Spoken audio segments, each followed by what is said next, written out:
Still showing that it's like booting up.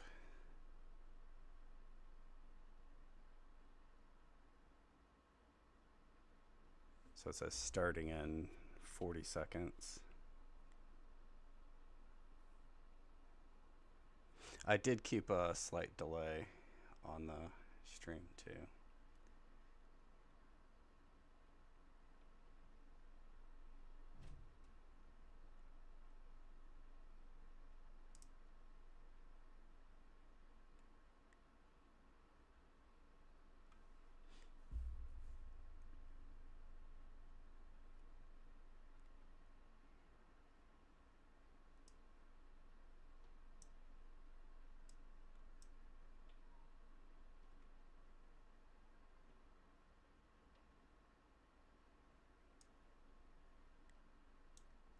All right, and so I think we are live. We are getting ready for 2024 Antichess World Championship final between Pinni and the Unknown Guy Reborn. And with me, I have got Tone and Preslav, and we're gonna watch this together and get ready for this awesome match. Yes, sir. Looking forward to it. All right, I'm showing that we've got the game is coming up here. Pinni is going to start as white. All right. Switching E3 over, and we've got E3 from Pinni. Those in the chat, just confirm that you guys can see everything just fine and hear us.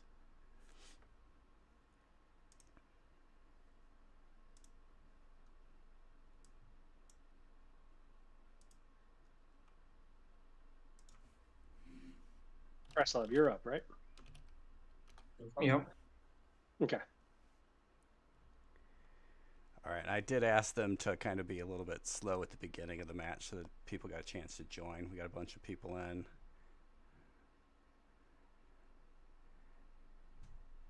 And TUGR goes Interesting variation Bishop on B7. Yeah. Similar to what I played against Preslav, but it's a little different.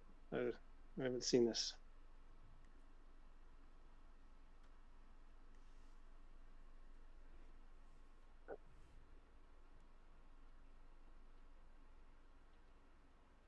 And so Pinni's taking a little bit of time to think. Maybe he wasn't. Yeah, because can't he? It's just lost, right? I mean, if you drop the queen on on F7. And so in the chat, TUGR said he wanted C5, which that's, I don't know how you. Yeah, because this is lost. Man, you don't want a misclick on your very first game. Yeah. On almost the first move. Yeah. Yeah, this is done. Oof. Oh boy. Okay. I thought it was some new line he'd come up with, you know? Right. Yeah, me too. I was hoping that, but no. Shoot. Yeah, and those for you guys watching the stream, there is a little bit of a delay in the stream, so we're going to be like a minute behind what's live.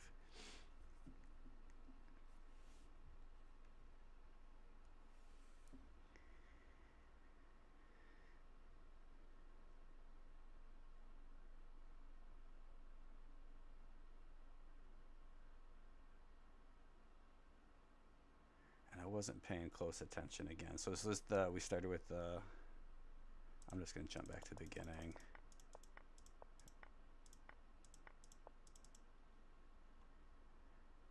All right, so kind of started off with the Watkins defense and then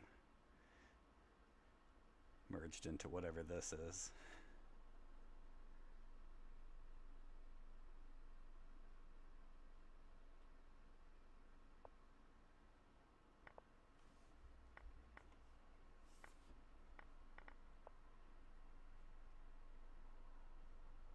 So both players moved pretty quickly through that, so I think they've prepped this a little bit.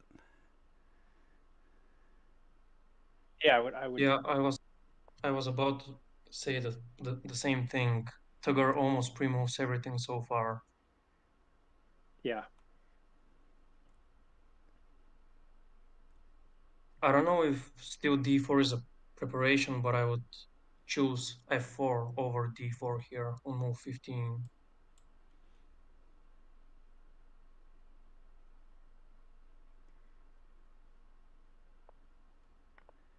All right, so Pinni drops the knight.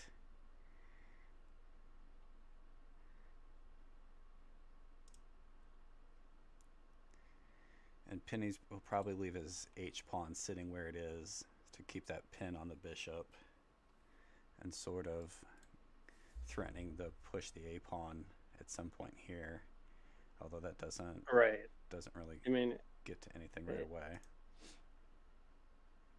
I mean, is a3,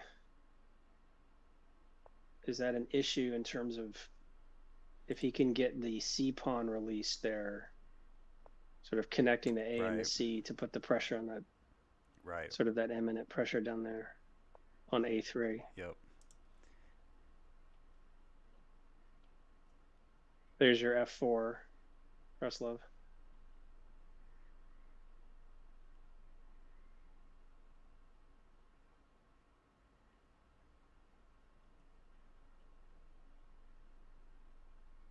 I believe that at some point TUGR will try knight a3 with some knight b5 and c6 threats. Yeah, makes sense.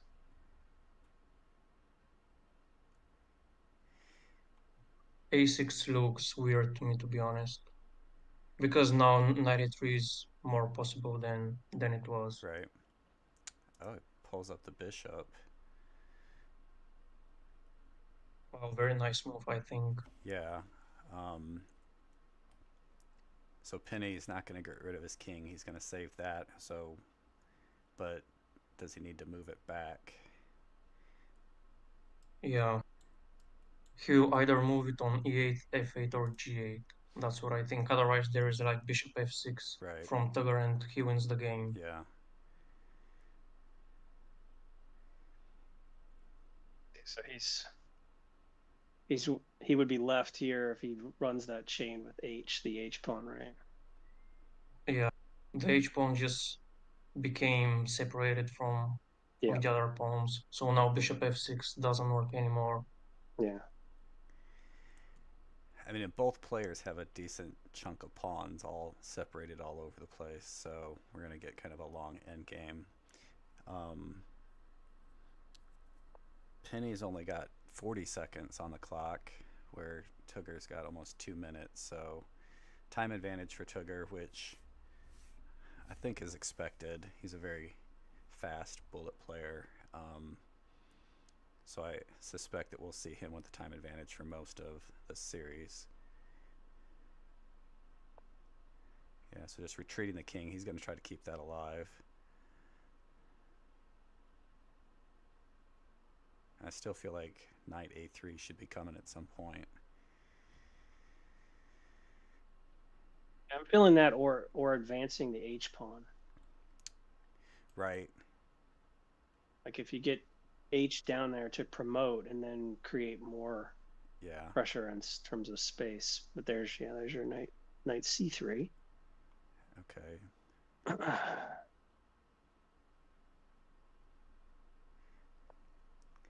Like I kind of like White's position a little better in this spot, but all right, so Pinni moved his rook to c7 to set up 2 captures potentially, although his white bishop is pinned by the f pawn, which then has 3 captures.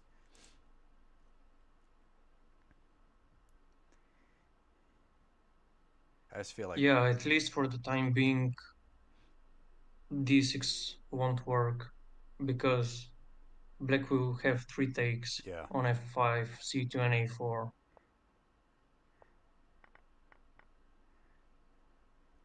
They've got opposite color bishops here as a draw threat down here. Yeah, it looks like a draw, more or less.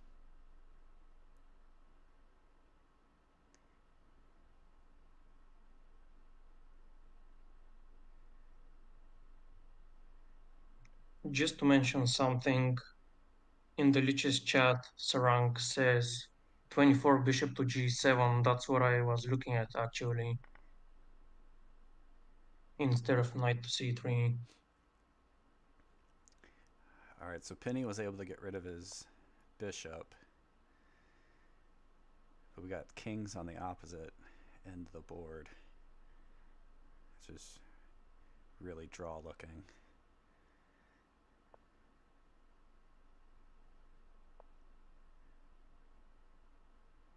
Maybe it's still a draw, but I feel that TUGR made it a bit more complicated for himself after knight d1. Oh, interesting. So he moved to capture the pawn, which is gonna stop TUGR from promoting to more material. Yeah, exactly. I really think that king d7 is a very nice move, because now TUGR's pawns are just farther behind compared to Pinni's pawns.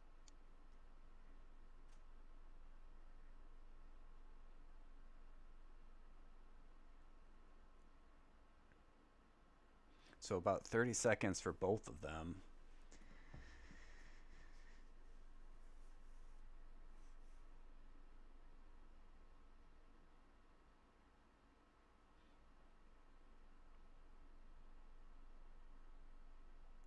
So Pinni's in time pressure here. I mean, I feel like he's going to end up pushing the c-pawn here at some point. So offering the bishop up if he doesn't want it. You keep pushing h, right? Yeah, I think so. Well, I think Pinni with king c6 aims for king b5. So then TUGR will have to decide either to move the bishop away or just give it away. Right, so he's moving it away, but now does he have to run it to the other side of the board? So he has to move the bishop. Yeah, exactly. I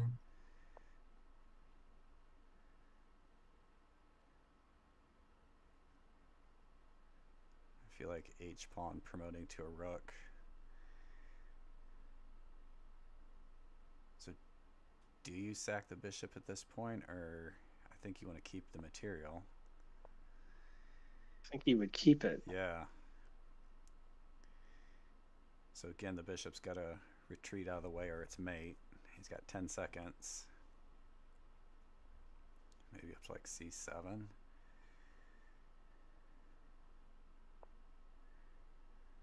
To b8.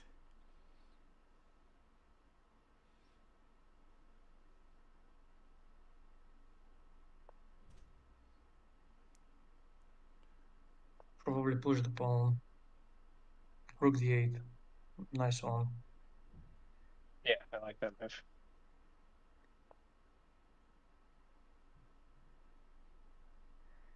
Oof, 3 seconds.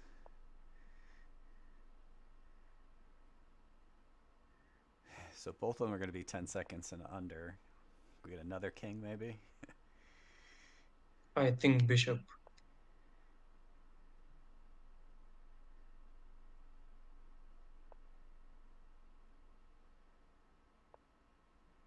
Oh, man.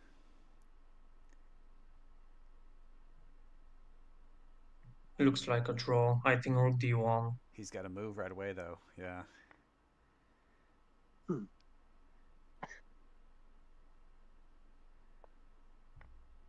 Yeah, now king b6, bishop a7. Yeah, okay. Yeah, draw. Right. Draw. Okay. Well played. Yeah, that was a good game. Good game. Good game. There. Okay, so there's the c5. There's a c5. Yeah, the TUGR was hoping for. Yeah.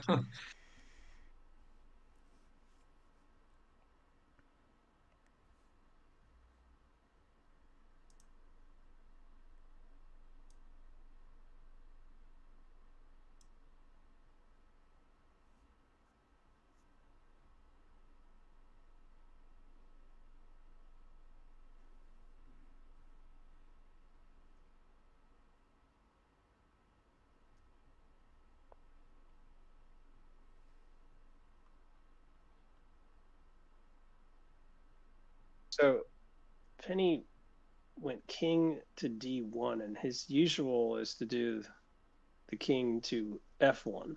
Right. So this is a little bit different. It is different.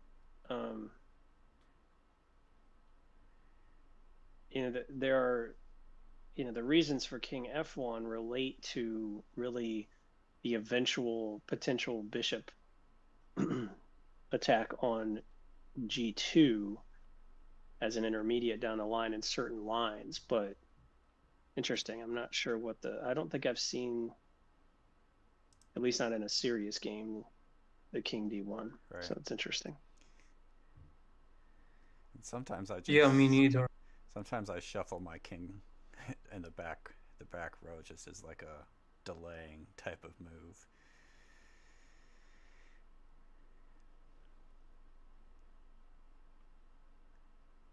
To be honest, I would say I already prefer white somehow, because like I feel that TUGR's queenside is a bit walked. There is like no room for anything, and like the rook on h2, the white rook on h2, just more or less controls most of the king side. Yeah. So also TUGR can't push in the center.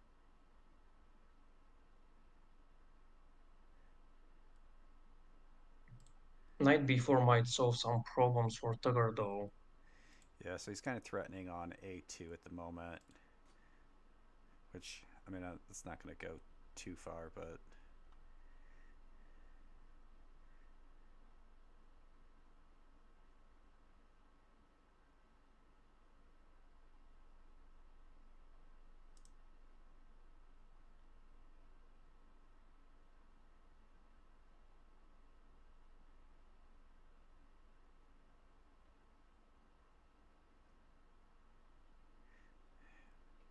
I think we've got some people in the chat suggesting to go rook to... Oh, wait, no, that's... Yeah, h8, and this go to like a rook race, which that's a bit crazy, but... Yeah, I mean, or there's some kind of, the knight could take another spot, and there's a bunch of different takes can happen. Right. I don't know if rook h8. Maybe Pinni's calculating in the whole thing. Right, he's kind of looking at it. Like if you're playing a fast game, maybe try it, but not in this spot. Although he's down to 30 seconds. I mean, what do you guys think that you would do as white here? Like as knight to b3? I just want to say that if we saw rook to h8, I think it was risky because of knight d3, knight c1, knight a2, which would open the other rook. Yep. I agree.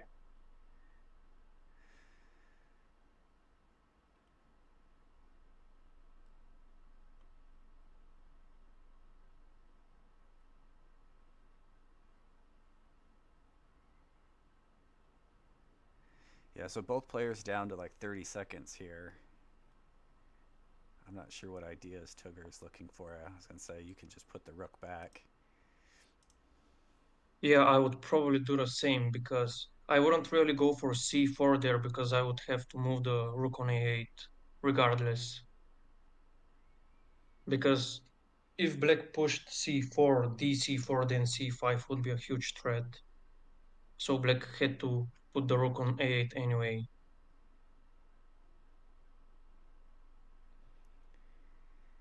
Knight e2, very interesting. It allows TUGR to sack some pieces there on the queen side. Yeah, we got...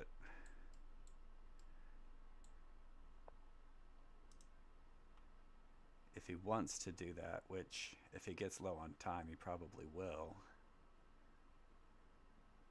So now we've got also the black pawn on h6, and this bishop's kind of stuck. All right, pushing the b pawn.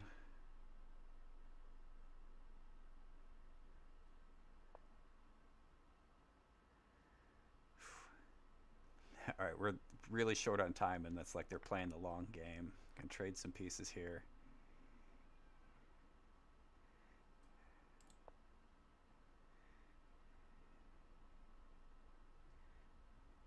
This is exactly how I also calculated it. Like b4, a, b, c, b, rook a7, and b3.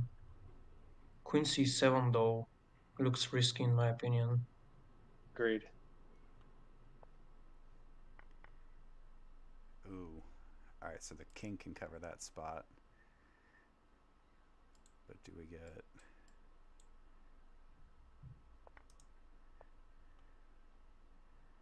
White looks better though because of the black bishops. Yeah. The bishop, both of them the are white kind colored of bishops. definitely stuck, and this is just going to be pushing, and there's no way to cover that a6 square. Like it's just going to happen. If he pushes D, is there? Yeah, I don't think white can complete, can he? So G4, and then he's got the knight, but then after that, right. What does he do? And he's threatening. Yeah, nice one. Yeah, he's threatening D4 as well. Maybe if you're Pinni, yeah, I was just about to say that. Yeah. G3 rather than G4. Yeah, keep the bishop alive. Do 2 seconds. It's going to be some fast moving. There you go. Okay, so TUGR's found a little bit of an escape. Yeah, he's found a way out. I mean, still not a comfortable position. Oh, go ahead. Yeah, didn't TUGR like miss D4 a couple of times? Maybe Pinni would take with the knight there, but I think TUGR would be able to sack some pieces. All right, so now same situation, pushing that H pawn towards the dark squared bishop. Yeah, bishop H6. That was what I was about to say. Oh, there is F4 and knight G3. I missed that. So that should be mate. Yeah. Bishop D3 though. Maybe like King A2. Yeah. Bishop B7 probably. Yeah. Oh, this is tricky.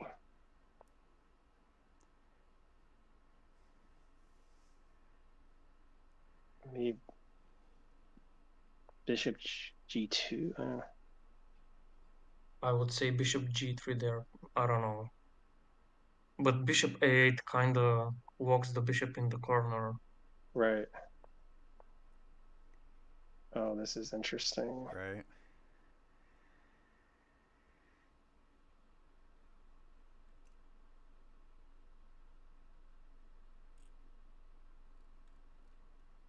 He needs, I mean, it's TUGR. He might be able to defend this way, but on the low on time, it's just going to make it so hard.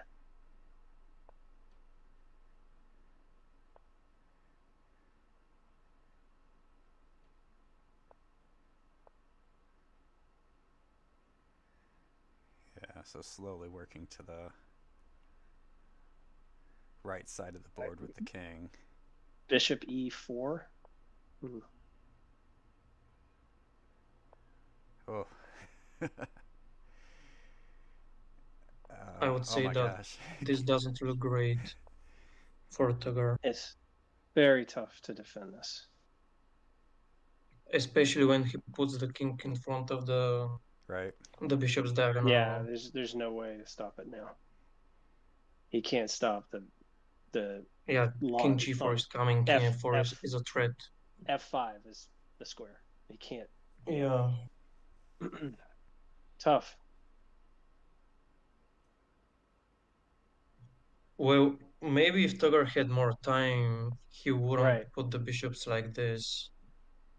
And Pinni, I think Pinni found the right idea there by marching his king all the way from the center to like the initial square of the king, so he can like force TUGR to give away the bishops because they didn't have a lot of squares apart from these long diagonals there. Yeah, I'm going to defer to you guys. My in-games are my weakest part, and trying to pull off an in-game like that, even give me 10 minutes, I wouldn't be able to do it. Yeah, same for me. Much less 10 seconds like TUGR had. And I'm definitely not a fan of having two bishops in the end game. Like usually against the king. Yeah, and my goal is usually to get rid of one bishop at the beginning of the game regardless and just play with just one. So we opened with NH3 for this game, and they blitzed through the opening real fast because they had the lines memorized. So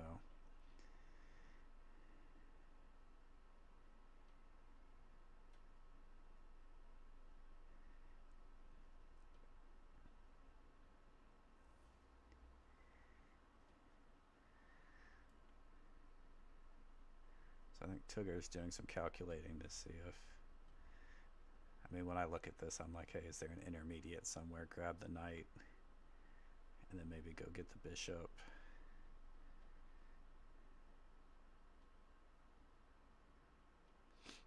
But E2 is covered by a lot of squares, so I don't.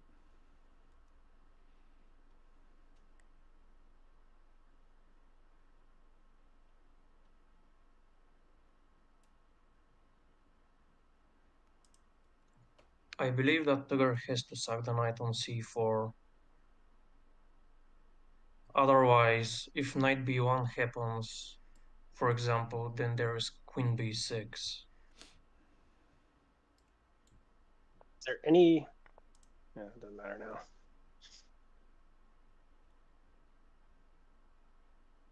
was going to say, is there any value to sacking the knight on b5?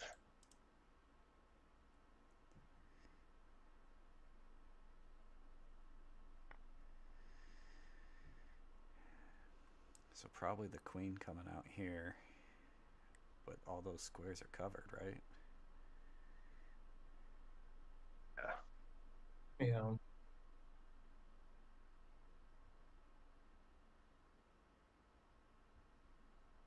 But I think queen b6 might be an option for Pinni now. Bishop a6, queen e3, d e3, bishop a6, queen d7, king d7, then there is no direct mate for TUGR. The e pawn will remain regardless, even if he sacks everything on the bishop.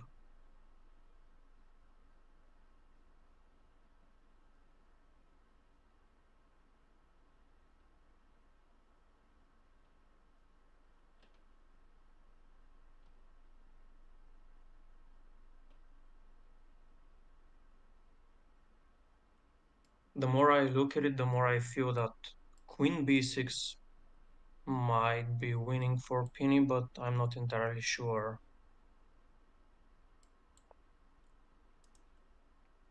Okay, so he just moves the king now. Wait. What? Did I get c4? c4, but there is no mate. Even after queen b3, king d1, g4, you still have the d and e pawns.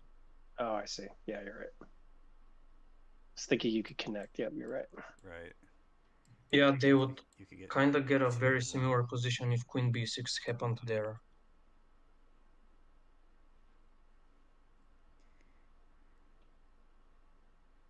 So do we just get like a d3?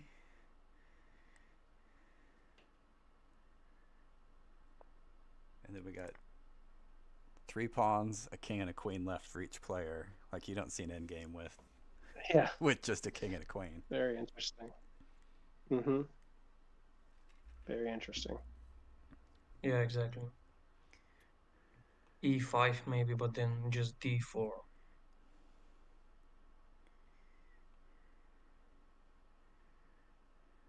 So I mean, TUGR will probably move his king f2.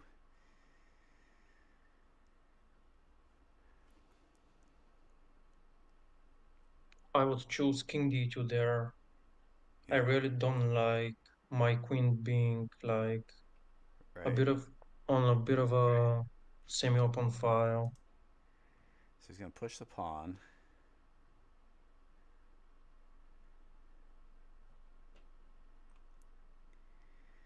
It's just figuring out how to keep your queen so it doesn't get opened up.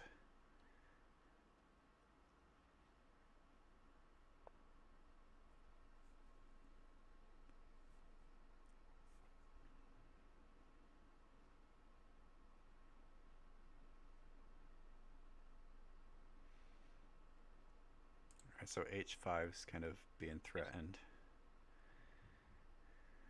Yeah. I don't know if it does anything, but could you play queen to g4 right here? Right, so then you would have two squares that are covered that you're attacking. But then well, I actually think that f6. I think queen g4 would lose to queen a5 there, but not sure.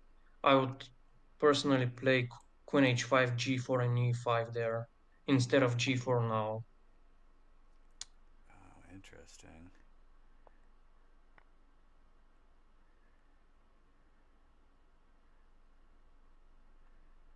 Oh, 10 seconds. Yeah, I feel like you have to get rid of the queen. I think this looks like a win for TUGR. Yeah, it does. Yeah. Yeah, definitely. Well played by him. He's like one move off to, and not that would matter anyways. Sarang just said 0-1.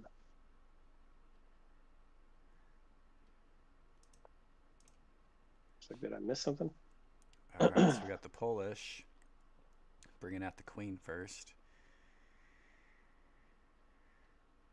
So right now it's 2.5 to 1.5. Pinni's ahead, but TUGR unfortunately in the very first game had a misclick and basically gave a mate on move 3.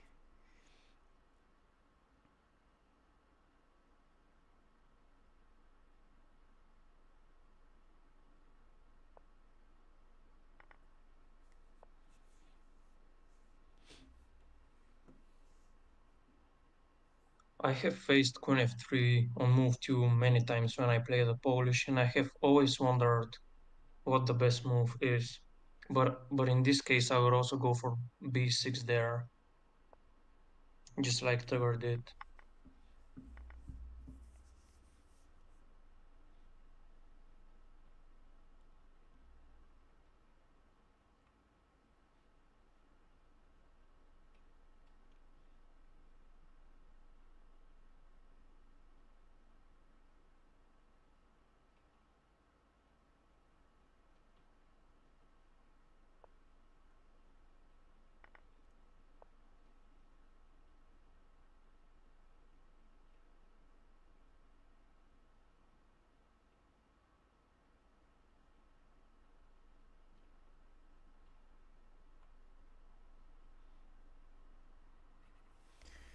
So Pinni's up on time.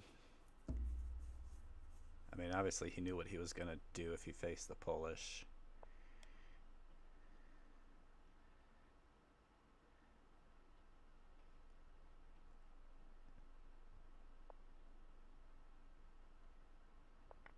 Already looks better for Pinni. Yeah, I feel like his is a little bit more comfortable.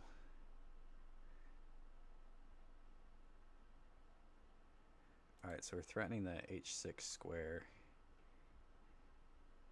Yeah, exactly. And is the king? Okay, so just d4. Maybe also e5. No, actually, knight d3, then knight f2 or knight b2. Both are protected. Yeah, I think d4.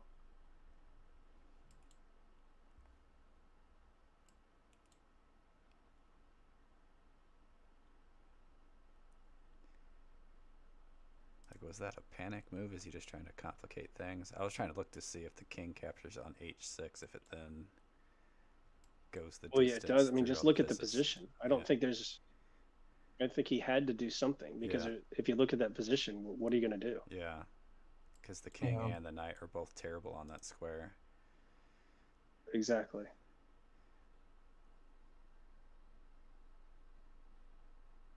And so, yeah, I mean,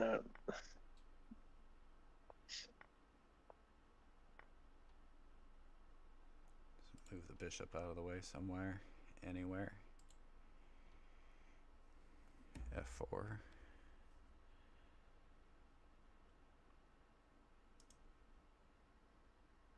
Yeah, maybe, but how do you continue after it? Exactly.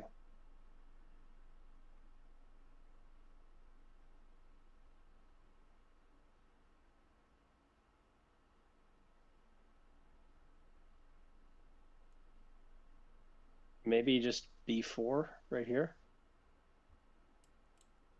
And then you get the rook. And then yeah, but then b4 and then bishop to e3. Right. So Yeah. And then you got the knight. Yeah, also knight c3. I didn't see bishop e3 here, but I saw knight c3, which is still winning, I believe. Just needs to make sure he gets that d pawn killed.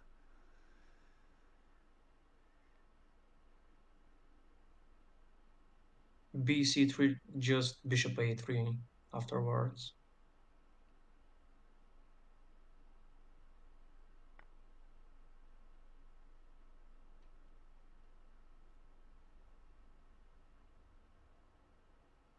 Maybe just knight f3 here.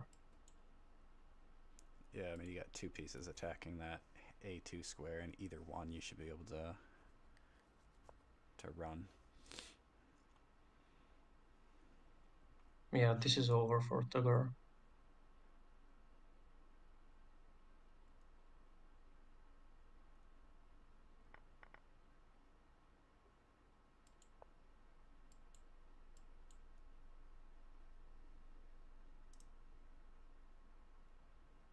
right. Yeah, I feel like that one was lost in the opening. Yeah, that was well prepped by Pinni. Yeah.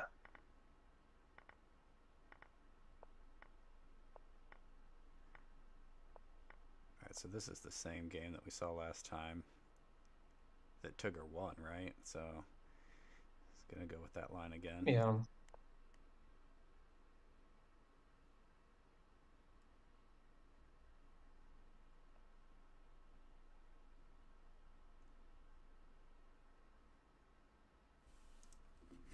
Actually, I saw something here. Knight c4, knight c4, queen a1. Knight d2, queen a6, bishop a6, king d2, bishop e2, bishop e2. And at least white doesn't have the queen.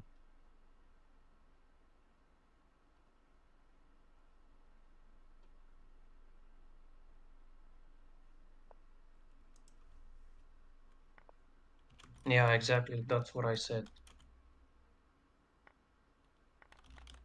Yeah, exactly.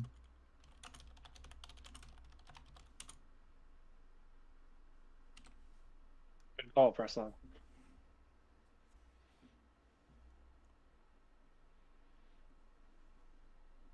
Did not see that line.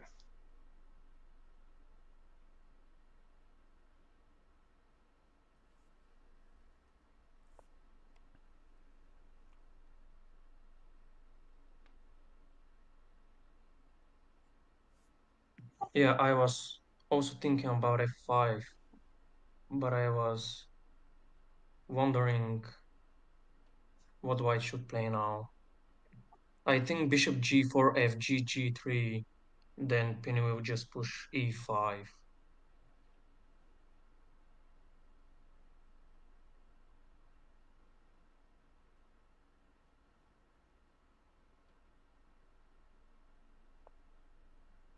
Ooh, interesting.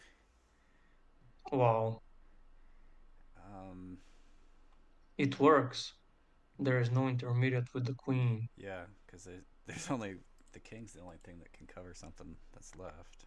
All right, fascinating.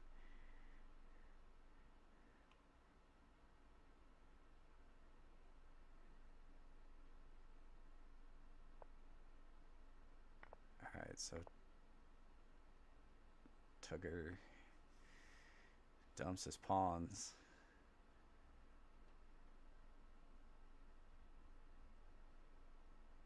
And now Pinni's got to find like a spot that his queen can hide. All right, so he threatens. He just goes right after the king,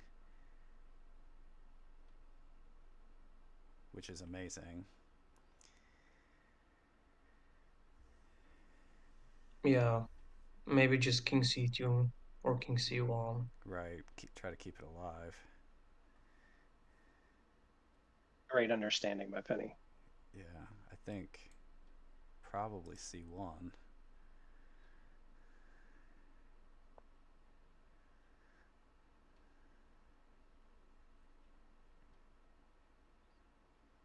I actually think that king c3 would still work after queen d4, king d4, king e5. I think it would be a draw.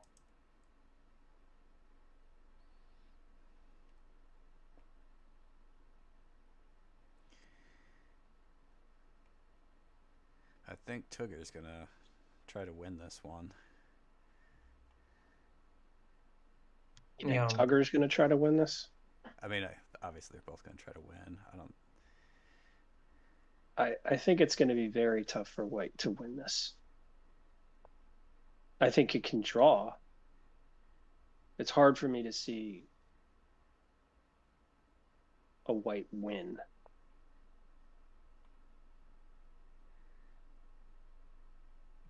Bishop problem maybe by Black.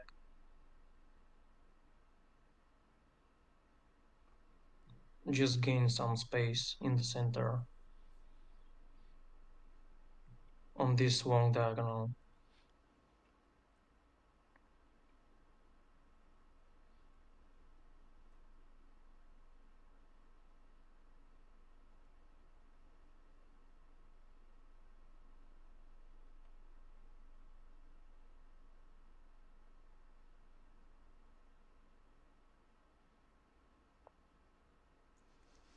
Takes a knight. I love it. Wow. You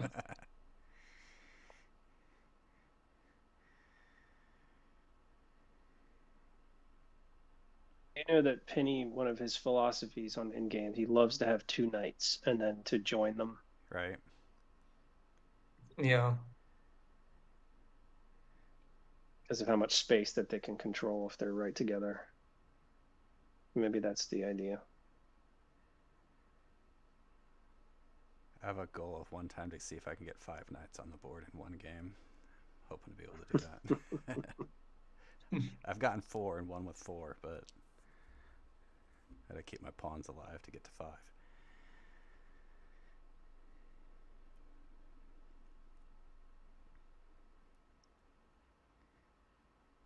Alright, so I mean he's threatening mate here, so TUGR has to do something about it. Yeah, he has to get rid of the king. Or just play king b1. Right.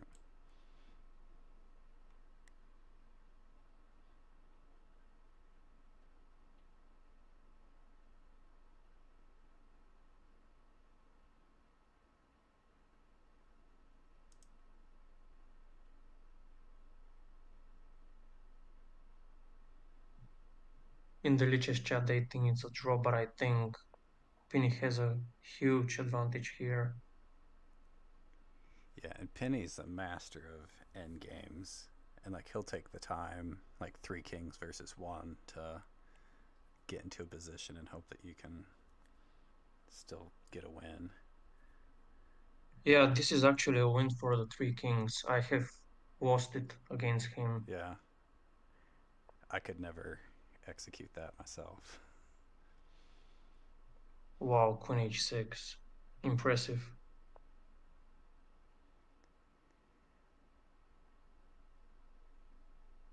Are we gonna see queen e3 now?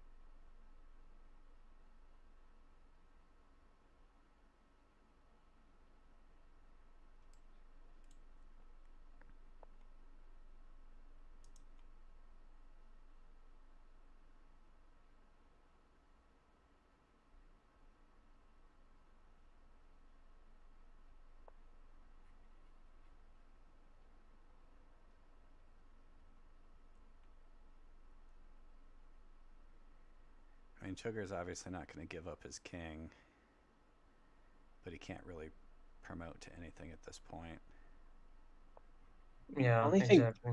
think Pinni just needs to be careful about overprotecting things in terms of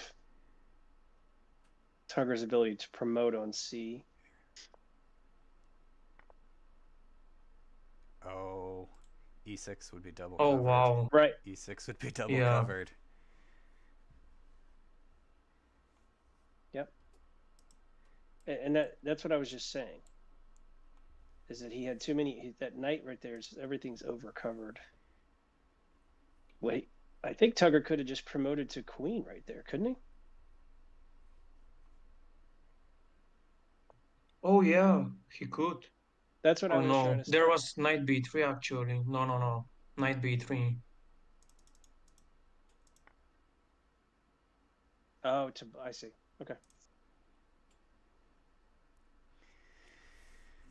So both players back down to 10 seconds basically to... King c7 is very risky though. I would maybe go for king b7. Queen e2 now? No, never mind, king b5. Yeah, he's done. That's just 1-0. Oh, now TUGR is winning. Yeah. Yeah, for sure.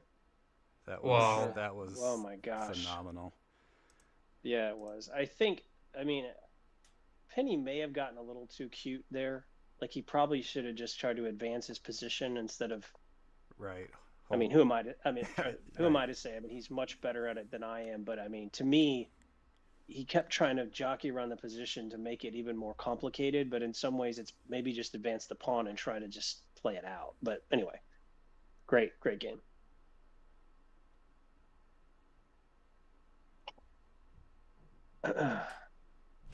Yeah, there came the time pressure on Pinni's side. TUGR just had a way easier position to play, even though they both were down on time.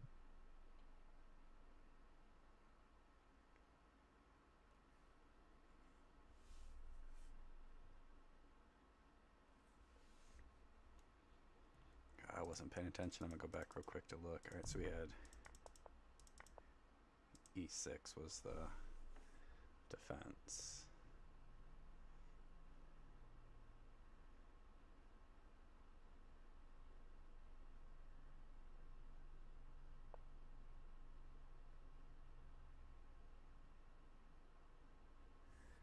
Fascinating. All right, so that A pawn's double covered at the moment.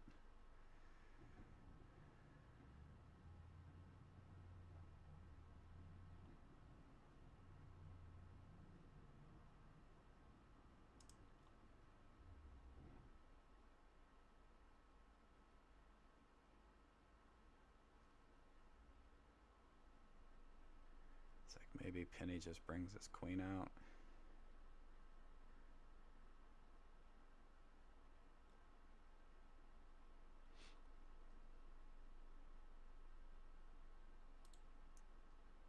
The A6 pawn's not going anywhere.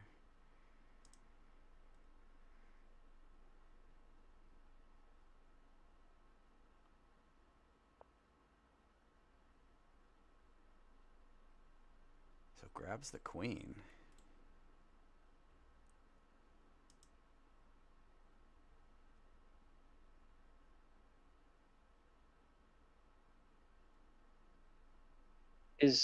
Is there a play here? Take with the knight on a5. Yeah, and then bishop to b7. No, unfortunately not, because of rook a6, rook a7.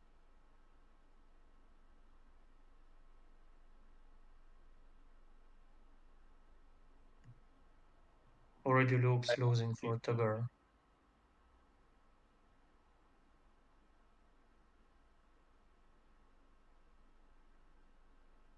Then h5.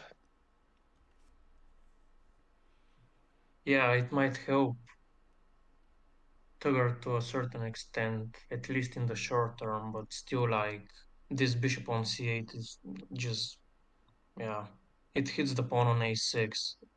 It can't come out. Yeah, but if you go h4, then you can begin at least a rook race with rook to b8. I also think that if h5 happens now, rook h5, then there is rook e5. So TUGR will have to take the rook on e5. I'm not sure if you are with me on this one. Yep, I see that. That feels right, but yeah, he's gonna try it. So if he takes, then now rook e5, yeah. Yep. Okay. Yeah, that's problematic. But what about e4 and queen f3 maybe?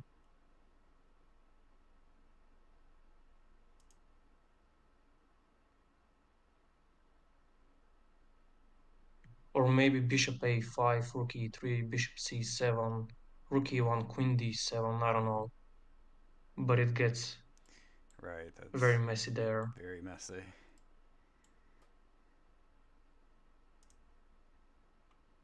Because you get that knight on the b file, so the rook can stop over there.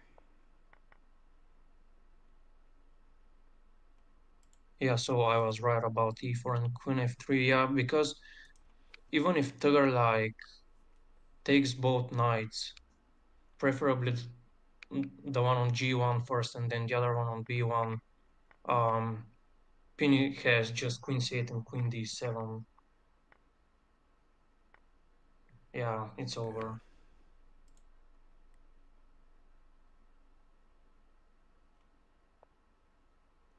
So he plays c4.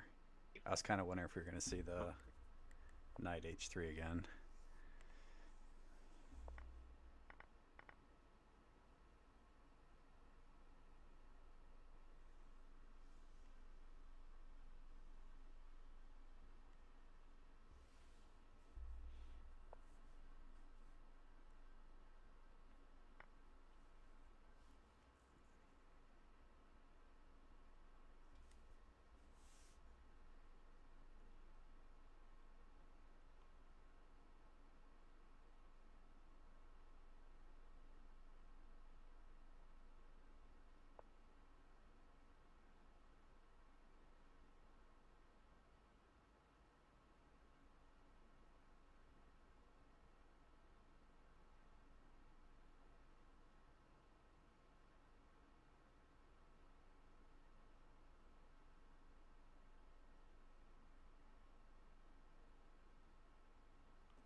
I don't really ever play c4, so I don't know what's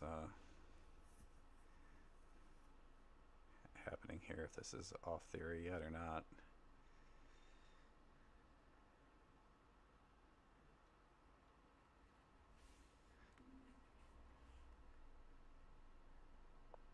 No, the c6 line very well.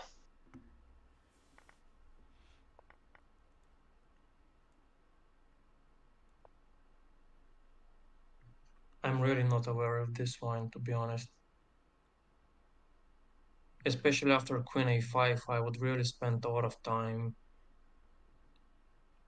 just calculating what to do.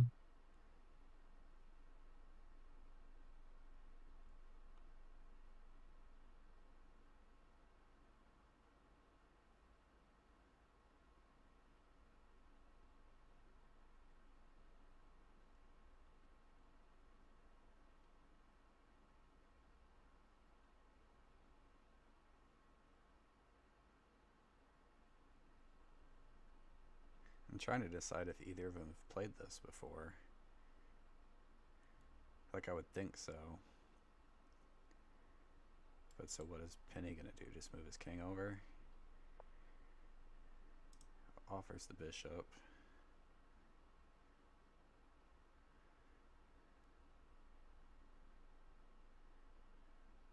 Wait, this looks losing for Pinni after bishop a3, queen c1 and e4. Yeah, because then you have the intermediate. Yeah. You have that pawn on... Good spot, Preslov. On the a file, does that get killed? And now e4. Yeah. Yeah, good spot. Now to finish it correctly. Getting that a pawn. Yeah, I don't think there is there's like any chance. rook e1 and then push the a pawn. So push the a pawn now. Yeah, move the go like rook a1, then go knight knight to g5, right? Or no, it's back to f2 and then e1. Yeah.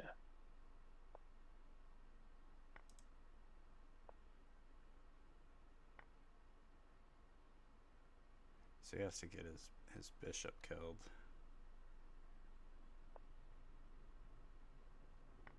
Yeah. Oh.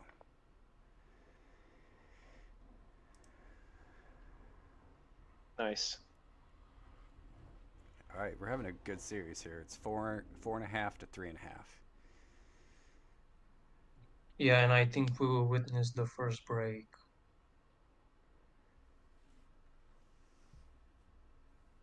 Yeah, TUGR is calling for a break. All right, so 10 minutes.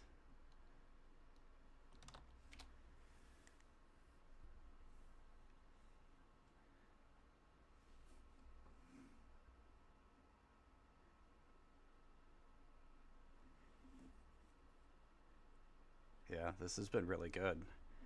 And really outside of, I know TUGR's kicking himself for having a misclick on the first game. That's nothing more infuriating than that, but he hasn't like let it get to him. He's managed to keep getting wins. So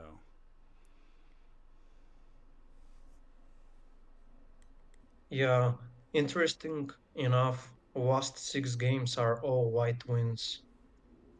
So maybe TUGR, I don't know, maybe we'll just try to revise something or just get a fresh air because he will have black now.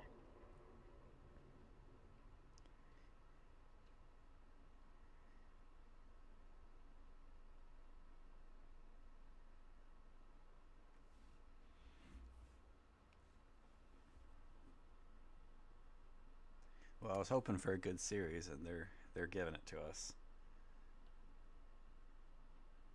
Yeah, exactly. Very strong play, as expected.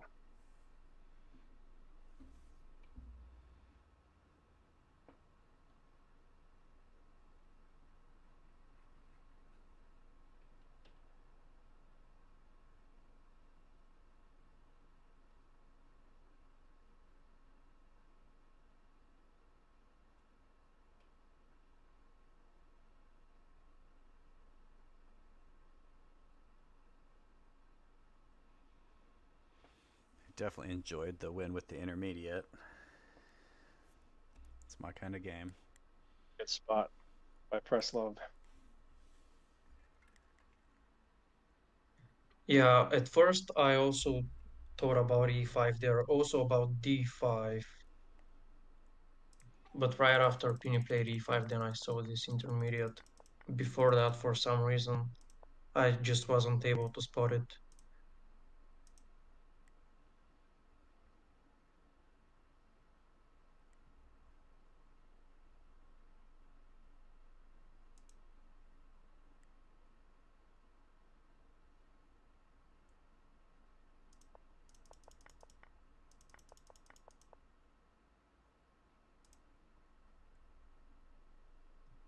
Oh, guys, do you remember when I mentioned that last 6 games are all white wins? I just realized that so far we haven't seen a black winner. Because the first game where TUGR slipped, he was black, and then the other one ended in a draw, and then they were just exchanging wins when they were white.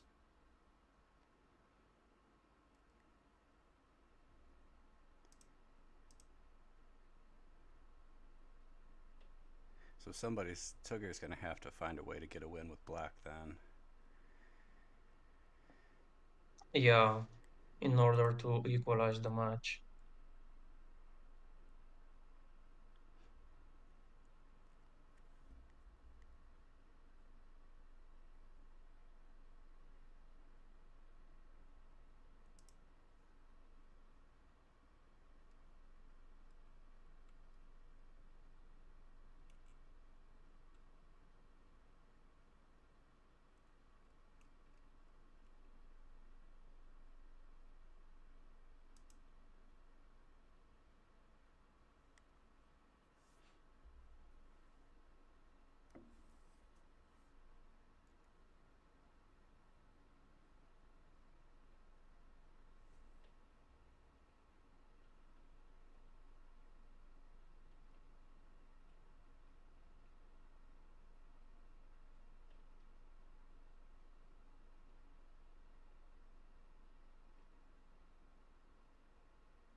So you think both players are reviewing like the past games, like, or do you think they're exploring some new lines in these 5 minutes?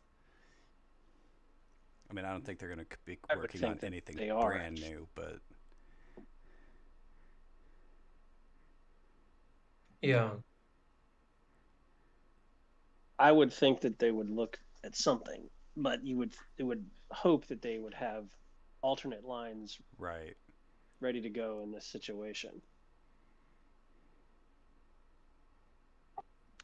guys, correct me if I'm wrong, but so far I think we have only seen e3 by Pinni when he's white. Yeah, that's what I'm thinking too. So TUGR needs to go into his e3 defense here and see if he can come up with something new, which is certainly hard to do.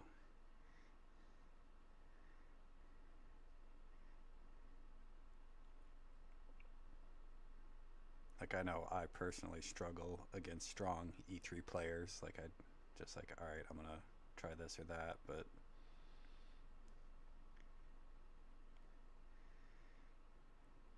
Pinni's got all that theory down real well.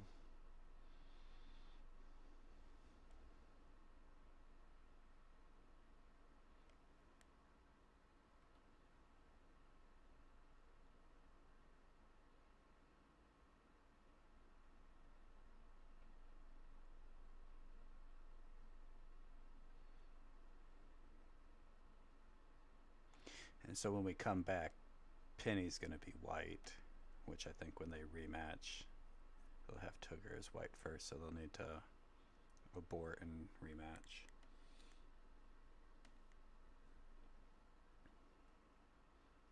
Yeah.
Alright, we're almost at 5 after. They should be starting up here in a second.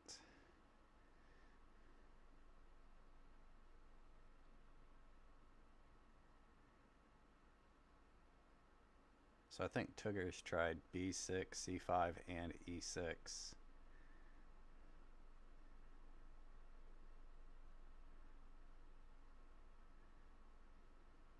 So is it an adjustment to one of those lines or something entirely different?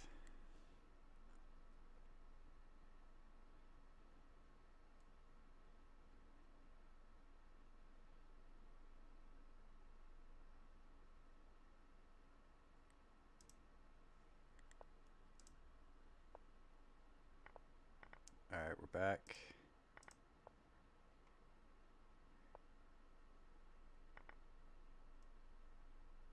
Alright, so the difference comes on move 6 by TUGR playing h5. Yeah. And so now that a5 is double covered and being threatened.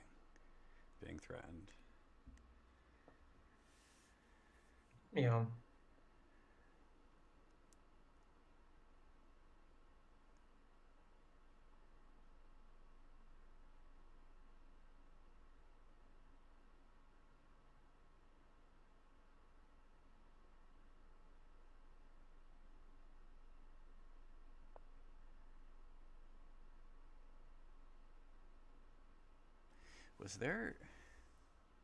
was bishop c3 as an intermediate option? Or no, it covers a1. Never mind.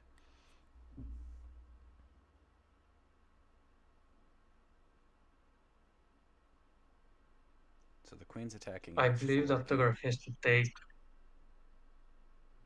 Yeah, I think he has to take with the rook first on h4 and then with the queen. Yeah. Otherwise, we would more or less get the same position. Right, with that where pawn pushing. Pinni's rook was on a5. Yeah.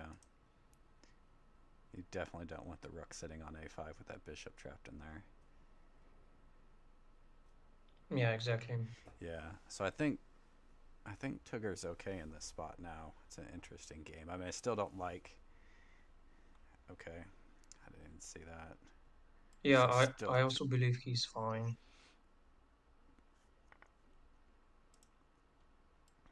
So we get C6. He has to beware of knight b5 though. Yeah, that's what I would also play, c6. So kind of covering for that spot. Still kind of uncomfortable to have this bishop trapped in that corner with nowhere to go.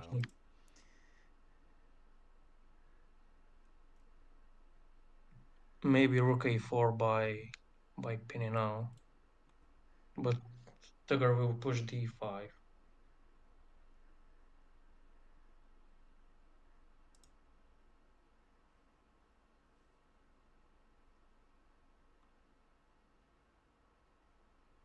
Yeah, so both players have pretty similar material. TUGR's up on time a little bit.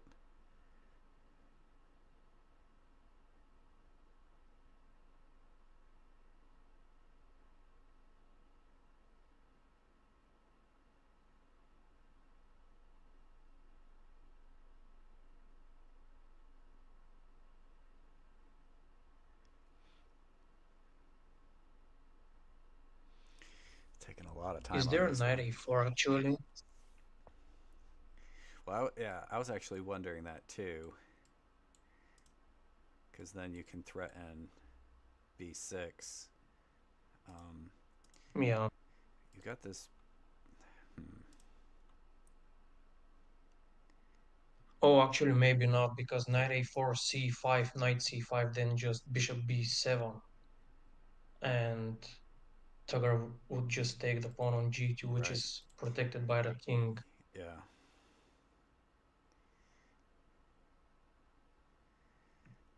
Chess wrote that bishop c3 was winning on move 10. Oh, that's very true, actually. Yeah. When I thought about that, if you guys just, yeah. But didn't it cover the, like, if you went up, didn't you have to come back down and kill the rook when it takes on a1?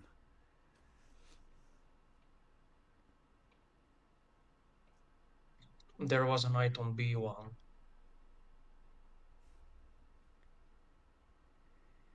I have to go back and look at it. I think the rook could come across to a5 and then down to a1, and the bishop would have to come back in. I could be wrong though. Like, I know that was the first thing that I saw, but all right. So they both spent some time thinking about developing these knights, and now they're at 30 seconds. Yeah. Maybe Pinni will consider rook h1 at some point. Right. Kind of control that space on that side of the board and uncover. Yeah.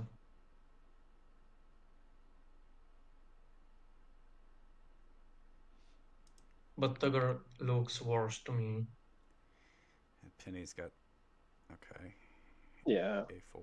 I mean, TUGR's position this whole game, I mean, I look at it, just the way that I play, the way that I think, and I find it just like a headache. I mean, I can't, I seriously, I can't. I mean, he's much better player than I am, and he can do things like this, but I can't play positions like this, like Black's position right now. I don't know what to do. There's just so many pawns. It's just, it feels so cramped with that bishop stuck in there. I mean, it's just, we'll see. Yeah, but he must be fine after king f3 now. Yeah, I mean, I agree. I mean, it's just me personally look at this. It's very hard to see how to play this. Yeah, maybe either king d7 or knight g8 now. No, actually knight g8 no, because of king f3 and bishop c3, then bishop f6. Yeah, king d7.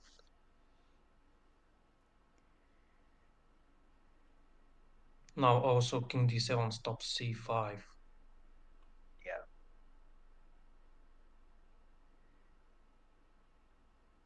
Yeah, but what to play with black? The bishop is pinned, so there is no knight d5, king c6 idea. I don't know. Dude, 4 seconds, both of them. They're trying not to make any mistakes, but trying to find time to think. Tough. Yeah. So he's got the bishop. Yeah, the time got away from him. All right, well, rook b8 or draw or d8. Yeah, if this ends in a draw, this will highly favor TUGR because he was able to draw with black and then he has white in the next game. Yeah, we will see a draw. Yeah.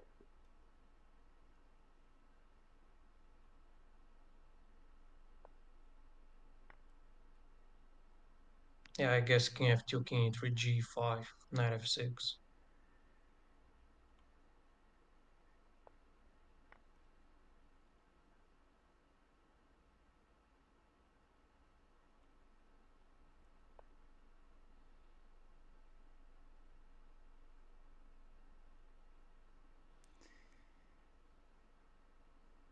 All right, 5-4. You're with e3. TUGR's like the king of variety. Like, I don't think he ever wants to play the same game twice ever. Yeah. And he knows more openings, I think, than just about anybody. Yeah, the rest of us combined. He just plays. It plays everything.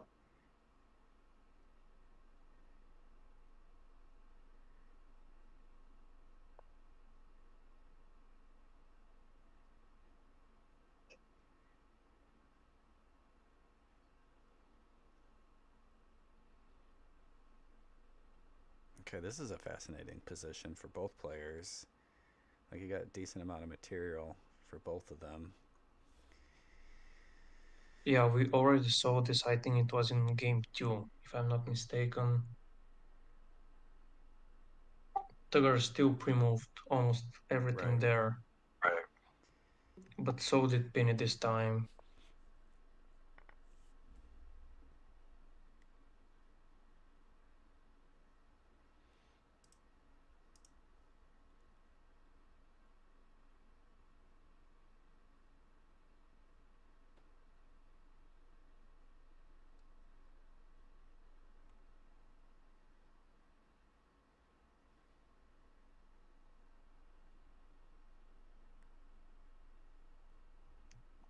Maybe for the move I said. Right. Yes. The first time when we witnessed this position. Yeah. What move is that? That one? Yep. F4? Yep. Yeah.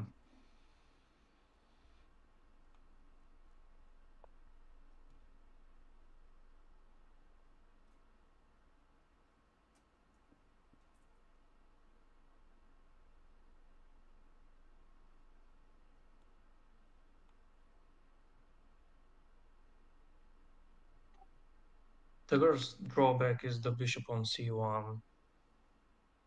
It's really stuck there. Yeah, and that h-pawn's just sitting. I mean, he's got a few pieces in the way. And then the a-pawn's threatening to push at some point. Although he can just capture with the knight and be fine. Yeah, for this reason he can't also afford to move the knight away on d2. Right, so they're kind of just stuck together. Yeah. All right, so Pinni's setting up attempted a capture chain, but his bishop is also set up for 3 kills. So that's not going anywhere either.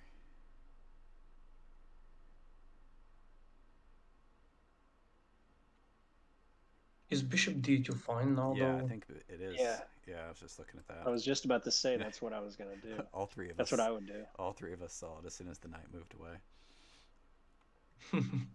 Well, because every time when I look at a position like this, all I want to do is get my bishop out of there. Like, I'm looking at it, I hate this position. Yeah. It's the same thing as the last one. I hate having that pawn sitting there and my knight, and it just makes me uncomfortable, even if it doesn't make any sense. But yeah, I think bishop to d2 here.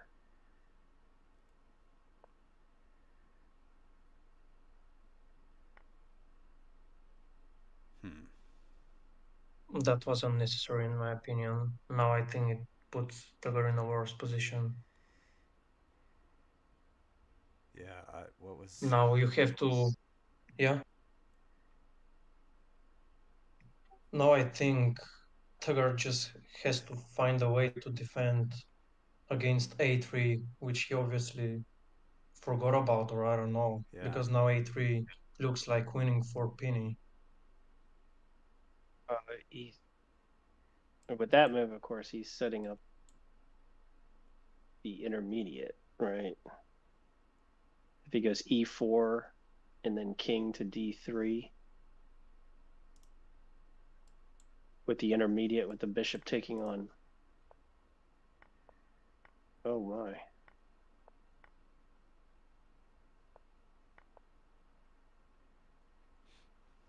What just happened here? I really believe that d5 was the game for TUGR. Yeah.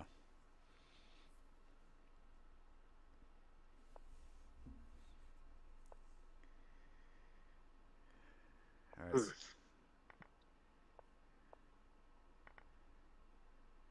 So we're going this Polish line again.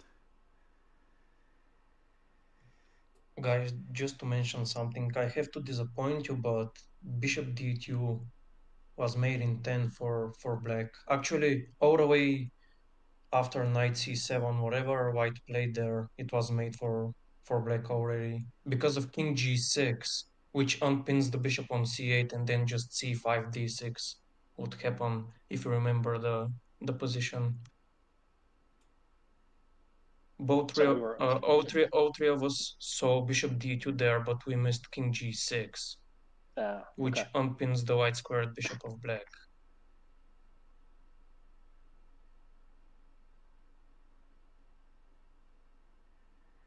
All right, so it's 6-4 right now. So Pinni just needs a draw to get the victory. Yeah. TUGR's going to need to win these next 2 games in a row.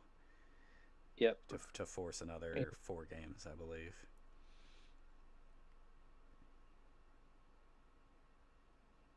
Yeah, but I already think that TUGR might be in a worse position because of the b4 pawn.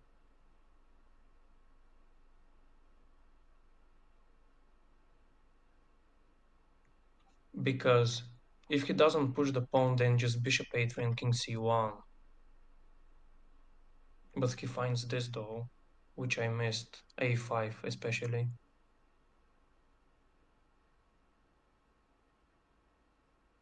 I always feel like he's in trouble and he always has a way out. Yeah. Yeah, I hear you. The worst is when you're his opponent and that happens. And it happens a lot. Yeah. He's very, very, very, very good player.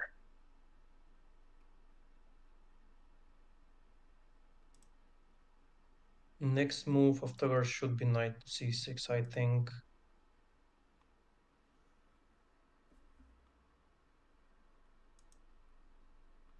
Yeah, of course it matters what Pinni would play. Passionate player says knight e2 in the chat.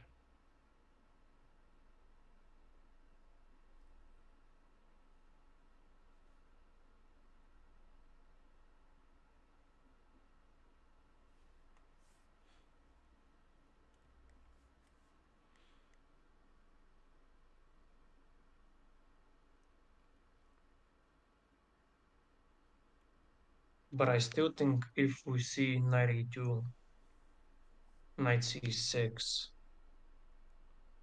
might happen, but there is actually d4, knight d4, knight d4, which looks very good for Pinni.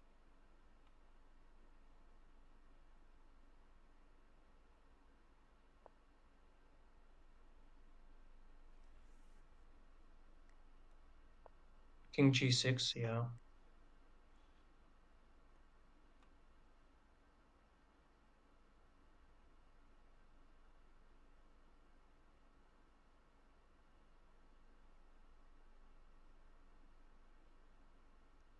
I think e4 now.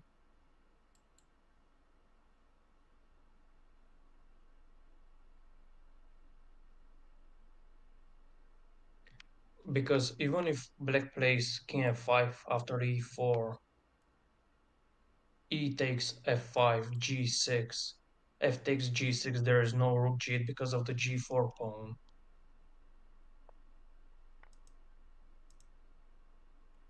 I'm gonna check it after the game, but I think move 14, e4 looked very good for Pinni. I think Pinni's feeling the time pressure right now too, where he's like, "Oh shoot, I gotta ditch these pieces." Yeah, you're absolutely right.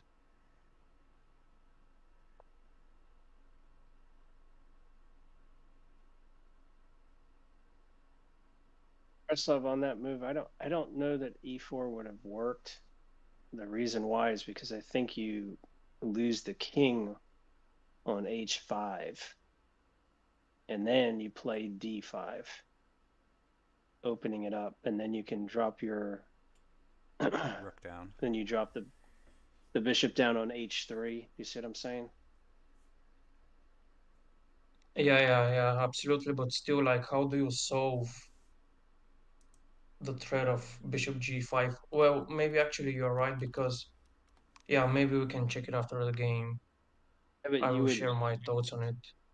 yeah, what you would do is once you drop the king on h5, you lose the pawn on g6, then move the knight up to g5, drop that to the bishop, then the rook takes down on h2.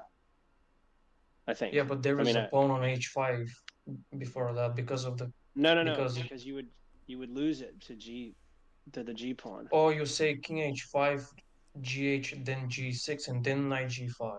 Exactly. There is also like even rook g8 after you push g6, h takes g6, rook g8, gh7 takes the knight, and then Right. you take the knight on g1 with the rook. Yeah, Yeah. you're right. Yeah, nice spot there.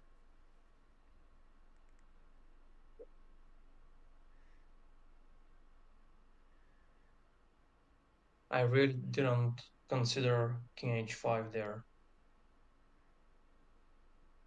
You play rook a7. Yeah, there you go. Rook a7.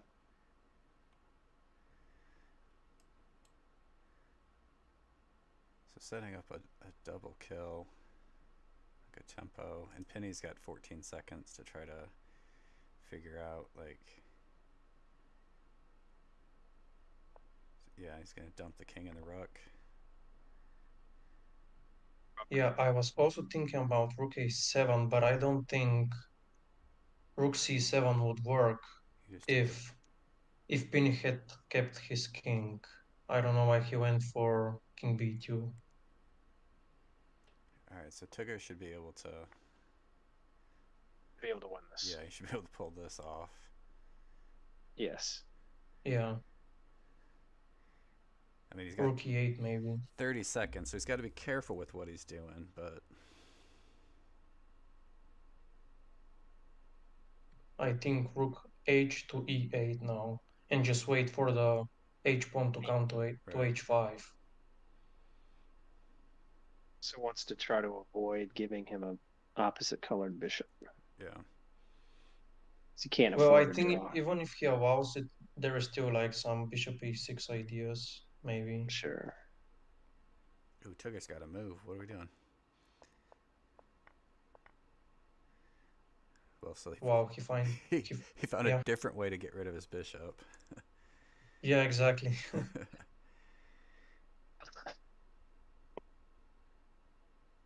TUGR has to be careful of the d7 pawn though, because it's double protected now. So if we see a king promo. Oof. Yep. Oh wow.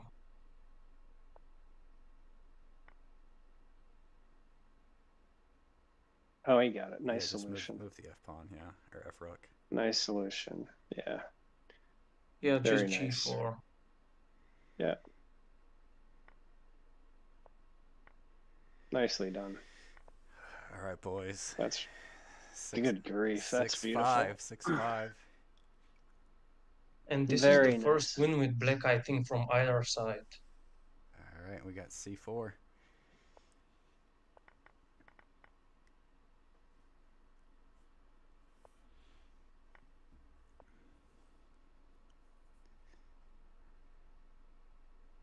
This is the same thing we saw last time he did c4.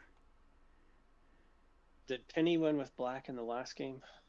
So this is the where one TUGR got the intermediate to win. All right, this time he just moves the king over. I don't remember if that pawn was up though. If he pushed the g pawn last game or not, I don't remember.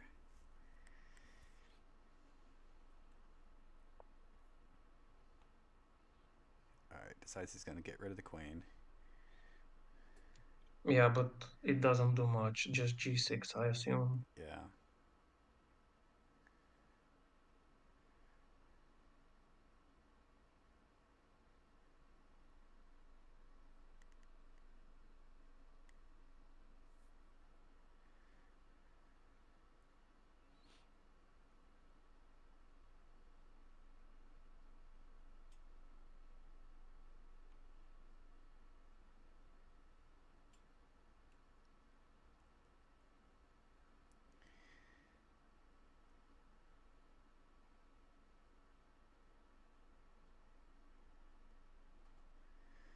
Kind of thinking about this for a while if he wants to push g6 or just let it capture on h7 and capture back with the rook, but then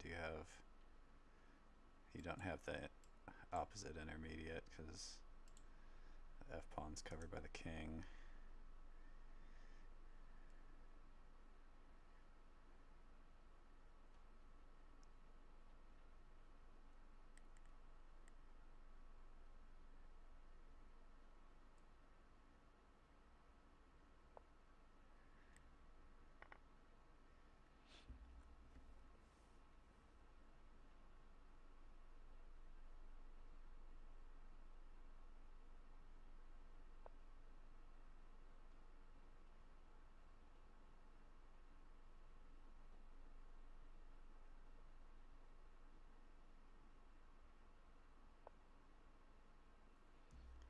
Alright, so both kind of scrambling knights to the other side of the board.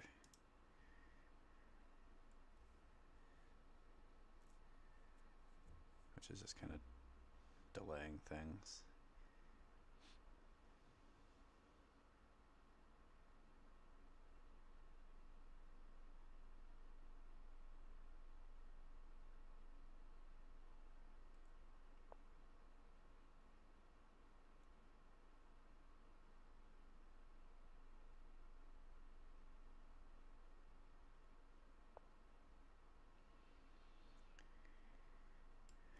So setting up a capture chain. Now we have that at the end.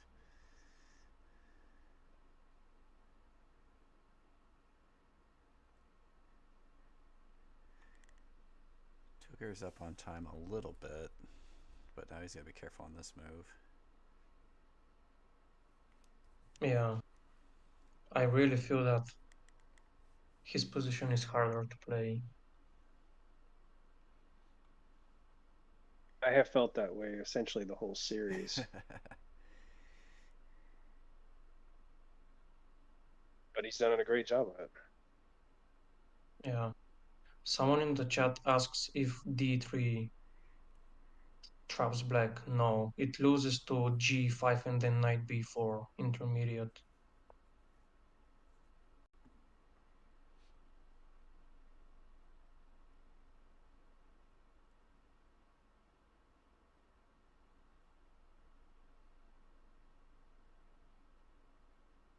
Pinni has to be careful now. If he played h5, then just gh5, rook h5 would lose to e4, e3 actually, with the intermediate. He just play e3 here, or well, I guess if he captures twice. Yeah, that's what I'm thinking as well.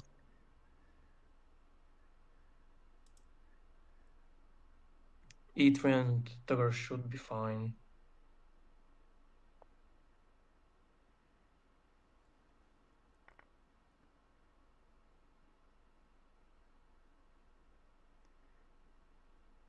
Like, does that...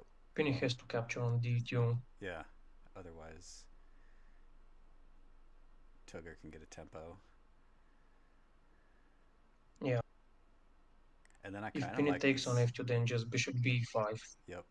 I think Pinni or TUGR might be in a better spot now. Like, I feel like he's controlling. Oh. Really? All right. So. Wow. So we should be able to do this. So b5.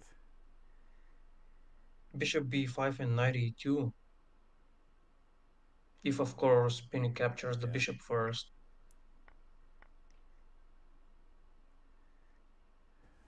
All right. I feel like he should be able to find a win. Can he grab?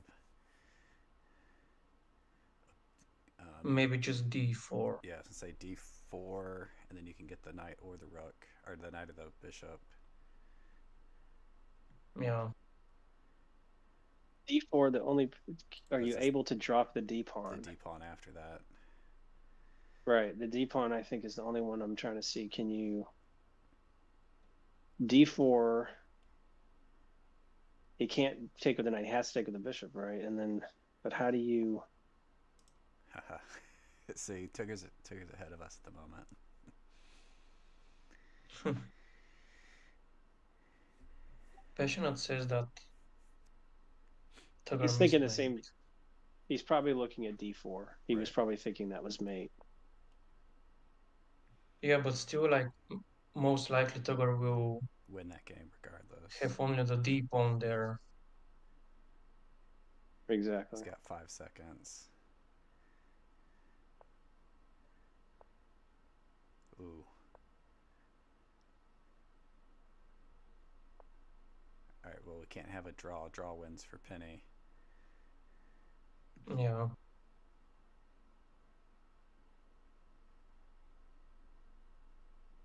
Like h3? Is that a... Yeah, that's what I was thinking as well. Can't draw here, TUGR. I think h3 is the way to go. Yeah. Oh no, there's no intermediate, is there? There's nothing there. Yeah, that's what I was about to say. Knight f6 the knight doesn't work. Right, because it takes twice, yeah.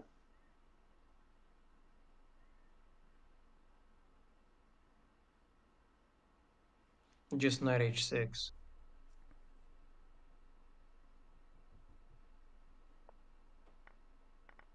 Oh, this one as well.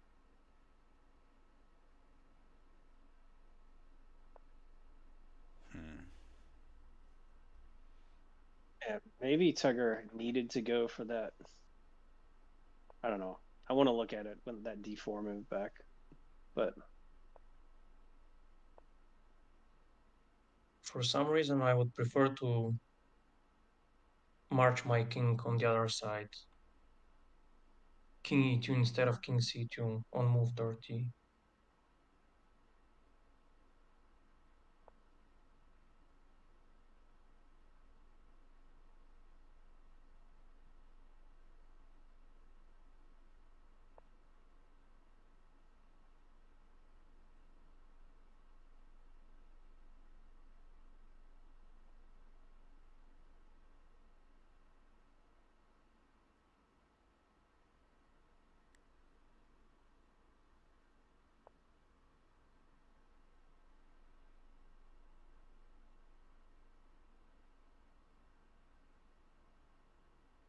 Wait, what about king d6? No, never mind. I was thinking about king d6 and d4, but then just black plays bishop e7.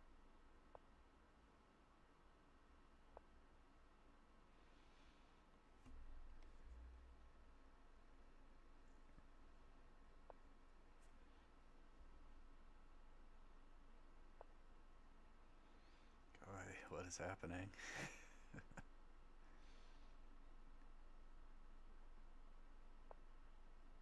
Both of them are about 10 seconds. Yeah.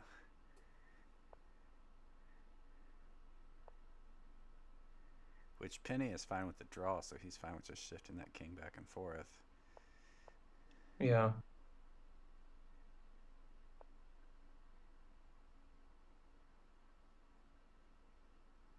Are we gonna see d3? But maybe just Pinni will play knight g8.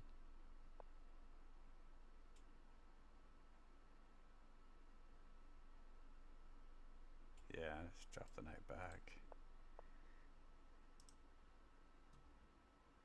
Wow. This is a win for TUGR. Yes, Oh, yeah, guys. He did it. He did it. Wow. Oh my gosh. All right, guys. Oh man. Oh my gosh. We get 4 more games. Yeah. Wow.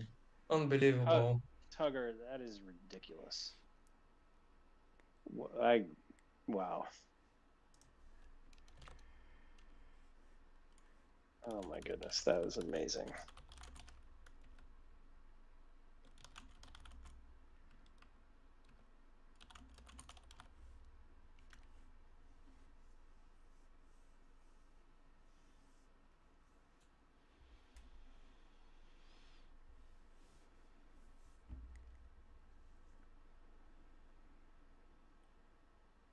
So if I recall last year, it was in a similar spot where TUGR needed to win to get the 4 more games, and then he had a misclick in the last game where he tried making a move and then pre-moving the next move, but then the first move didn't catch, and so he ended up just giving mate.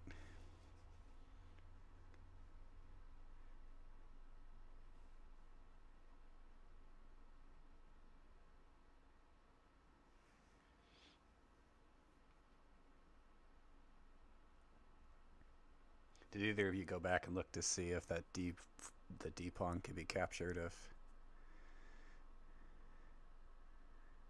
if he grabbed the bishop? Oh, I go back.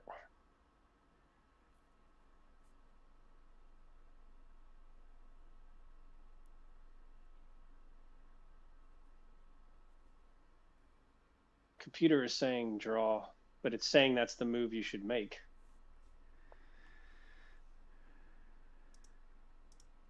Yeah, I was thinking that d4 isn't a win for white because at the end, when TUGR sacks everything on the bishop, then Pinni could play knight f6 to block the diagonal so the pawn could just move forward.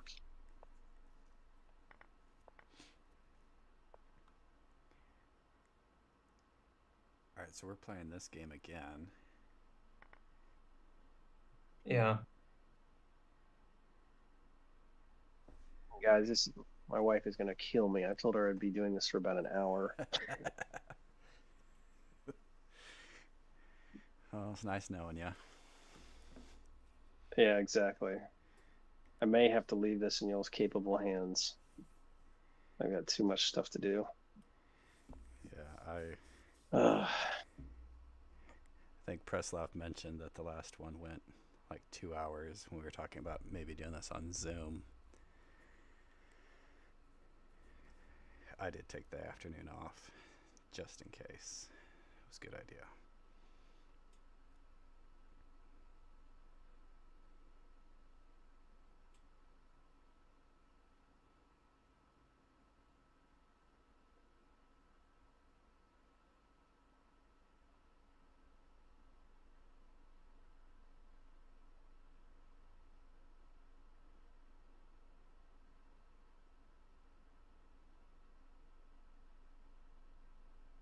I don't remember. So the last game is this the same position? I don't remember if the knight came out. Pinni played something else on move 13. Okay.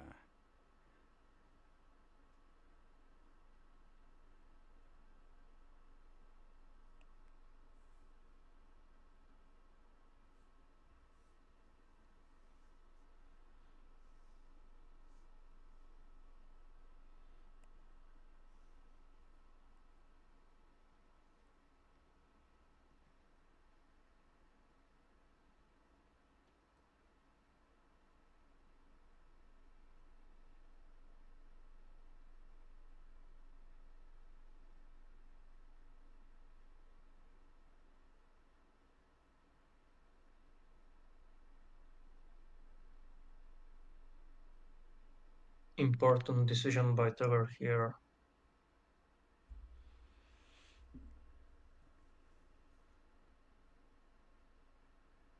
But to be honest, I'm really not sure what black should play here.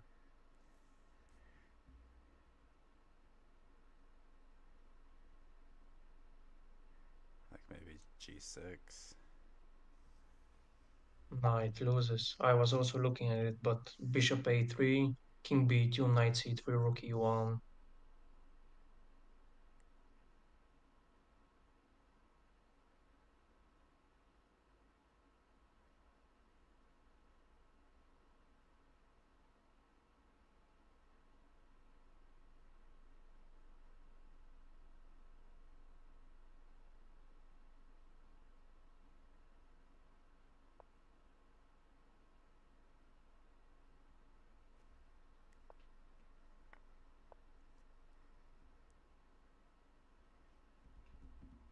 Interesting.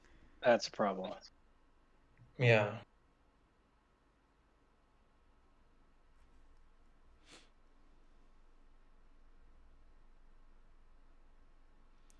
Yeah, this b pawn's really in trouble now.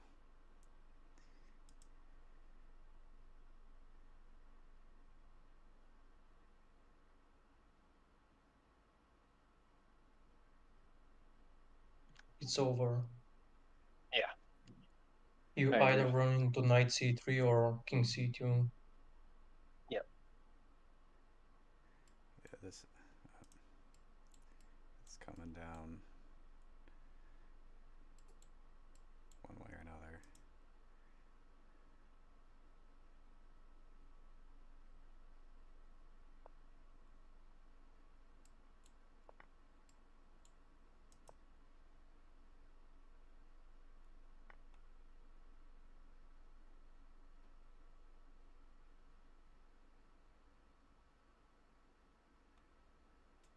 Bishop d2.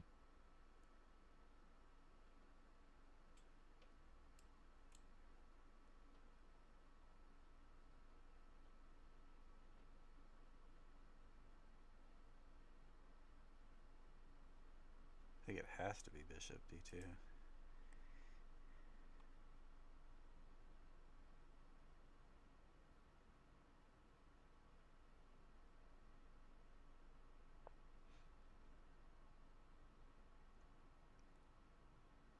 Or was knight c3 an option also?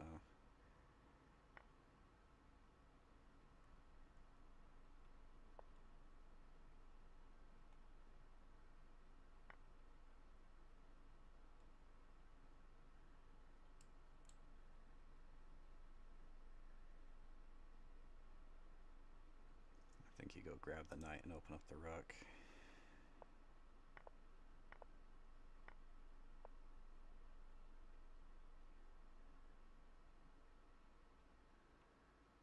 Alright. First one goes to Pinni.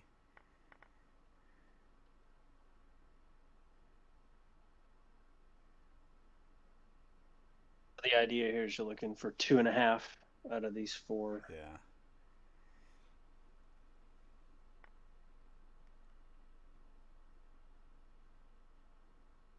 Now TUGR takes with the pawn, which is interesting. Right.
This is a little different than last time, but it's still kind of similar. I feel like TUGR brought his queen out. Yeah.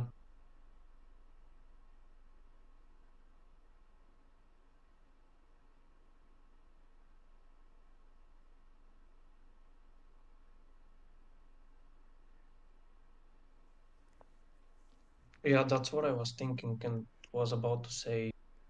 But I saw something, knight c5 there, maybe. I don't know. Yeah, because then the queen has to take and...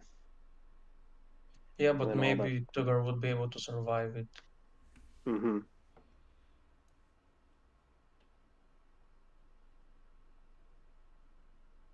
Wait, knight c3? What about knight b6 now?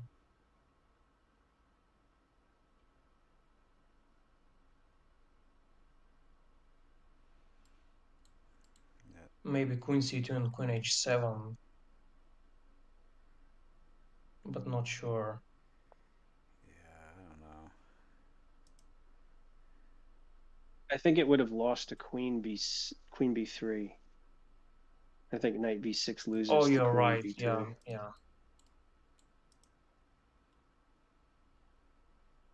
Yeah, knight b6, queen b3. Yeah, exactly. And then takes on g7.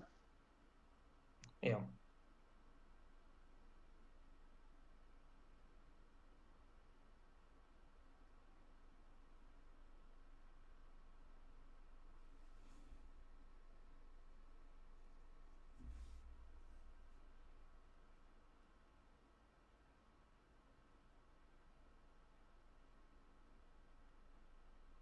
Another tough decision for TUGR now.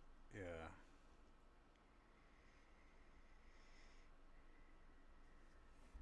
Well, not bringing out the queen the last move, I don't know if there's a way for him to now get it, like, ditched, basically. Oh, so bring the king here. What's this? That's interesting. Wow.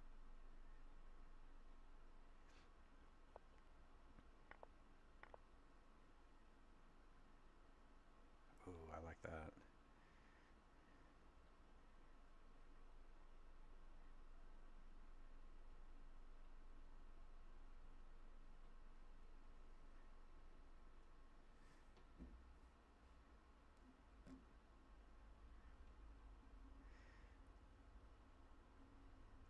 So the thing with this, though, like, so he's attacking the h7 and f7 square, but if he takes on f7 for, like, an intermediate, then all the squares after that are covered, so it's not like he's got 2 kills, it's only 1. What about rook g8 now?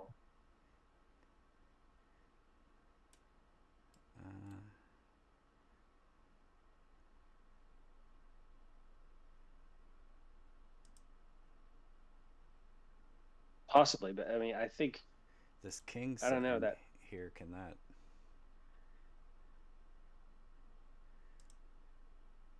Yeah, I don't know what you do with that as black. Like the king's... Okay, so he's going to try to dump it, but... Alright, so then do you just do f... Yeah, f7. Yeah. And now just take the king.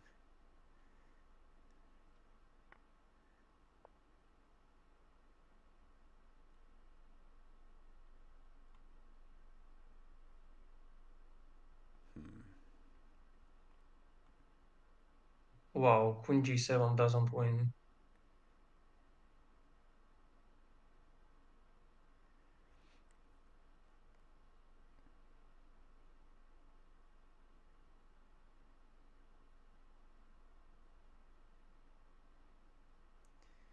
It's like which... He's got 15 seconds to find out what can cause the most damage.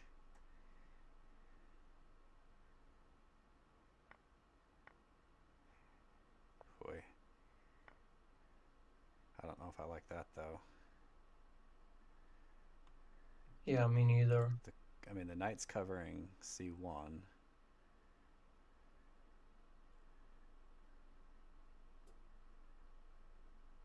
I think I would have taken the bishop instead, and then he would have had to capture back with his knight, and then kind of a longer end game. But so now Penny with a couple of knights and 2 connected pawns. I mean, it's not terrible. Yeah. I mean, I thought it looked not hopeless, but really bad. Oof, now. I mean, he had, I think he Knight had to do b5 that. maybe.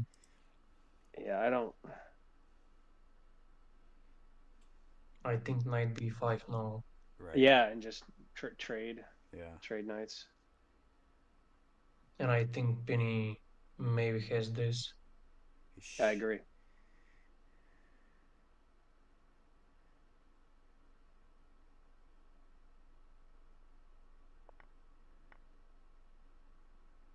Yeah.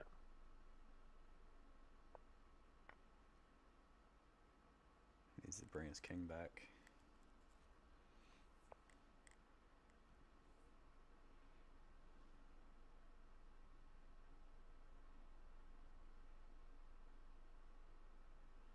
So the rook's got to go back up.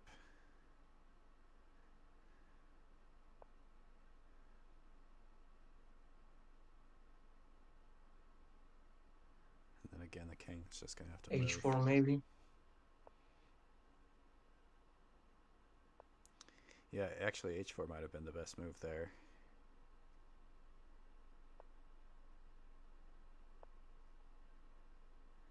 It's not an option anymore.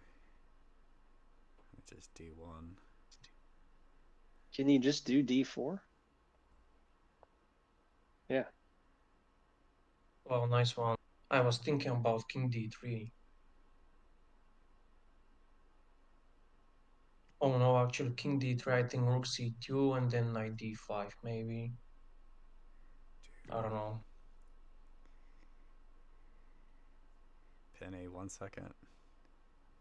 Grab the knight. Does that win? Wait, what? Wait, oh, what? What? No. No, because because he would have been able to lose the knight. Oh. Still, like I felt that I thought TUGR missed the win there. Yeah, I think he had mate in 3. No, like d5, king e3 and h3, knight g4. The knight is just in time, but then just after hg, Pinni had to sacrifice the rook.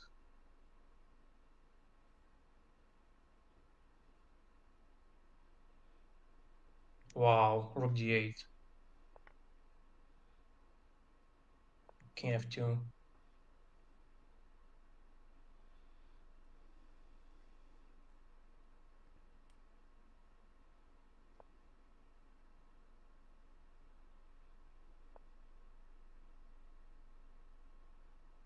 Wait, that's a win for Pinni, I guess. Rook d3 now. Yeah. Yeah. Oh my goodness. Pretty sure TUGR had the win there. I think so. Even after d5 and king e3, the knight was in time to go on g4. But still, Pinni had to sack the rook.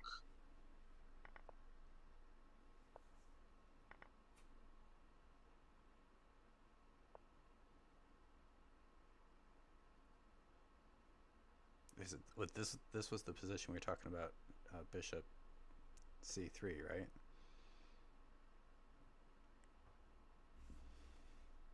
Yeah. Here, here,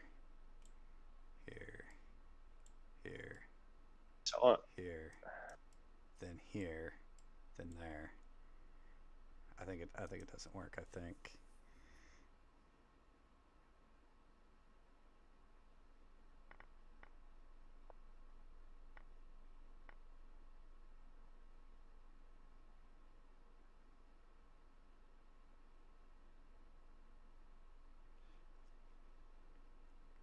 Queen e1. hey guys. Targets Listen, a5 and b1, but still like probably not bishop to f6. guys, I hate to do this, but I have to drop. Yeah, I think we're about to be done here in a few seconds. Yeah. Okay. Oh, I see what you're saying. Okay. Oh wait, a5, queen a5 is still sitting there, so it's not over. Yeah, but still, like, I feel e4.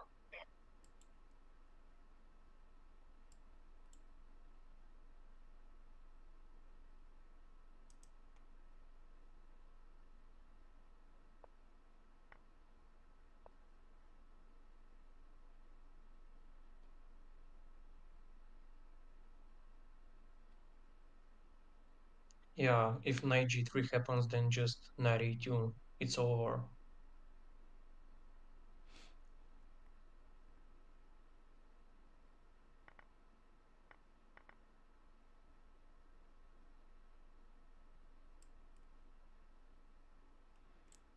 He's got to get that knight, the B knight, killed. Yeah, still, like, the b1 knight remains, but very tough for TUGR to convert sure. this, I think.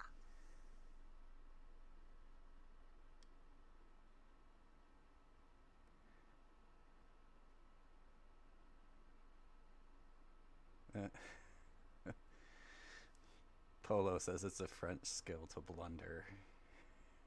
Yeah.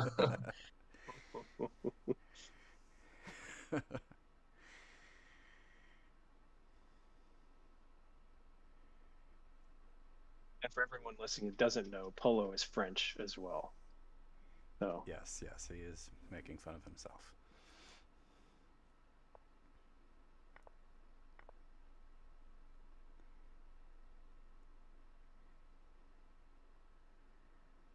All right, so bishop b5 doesn't. Pinni still win this, work. I believe. Yeah.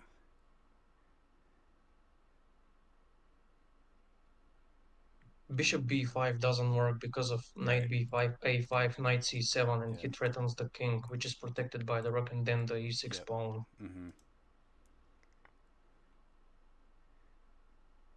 So I think moving him back is the right idea. Now he needs to like uncover pieces here.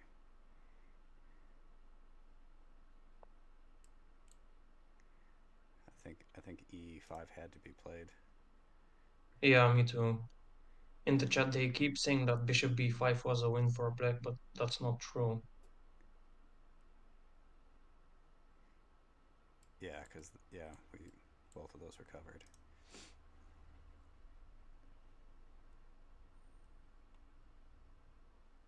Devan says c5 was best instead of e5. Yeah, c5 also crossed my mind, but I wasn't really sure.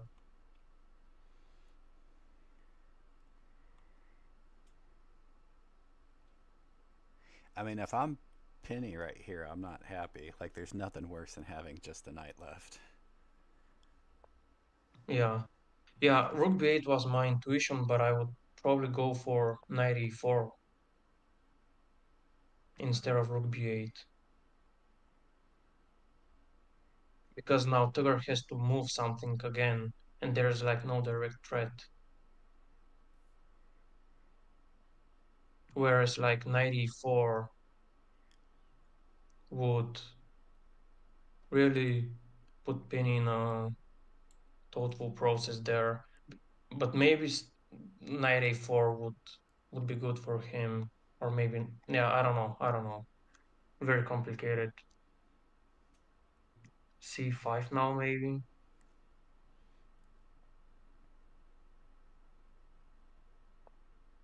Yeah, now knight d1 c4.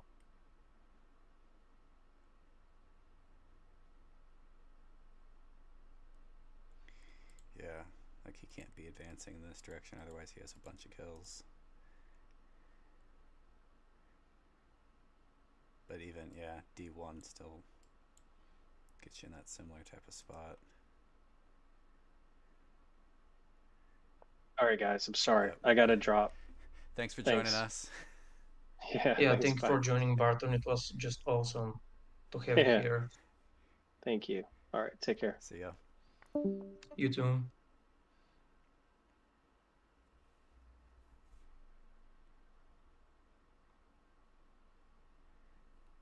I feel like I'd move the king so that he has to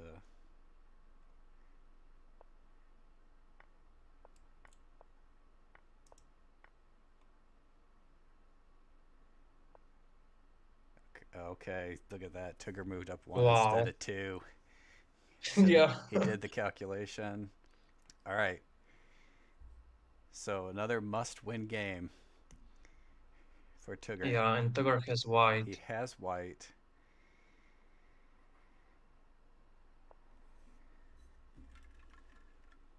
Gosh, I can't imagine how both of them are feeling right now.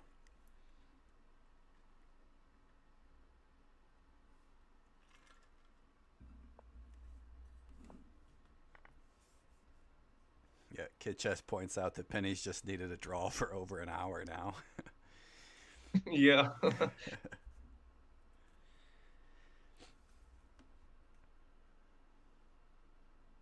All right, so this is different. Yeah, something we haven't seen so far.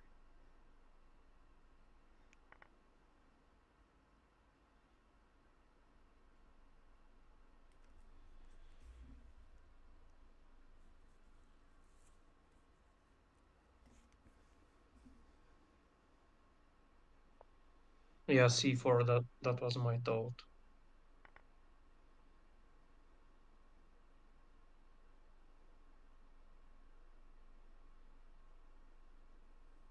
Queen F3.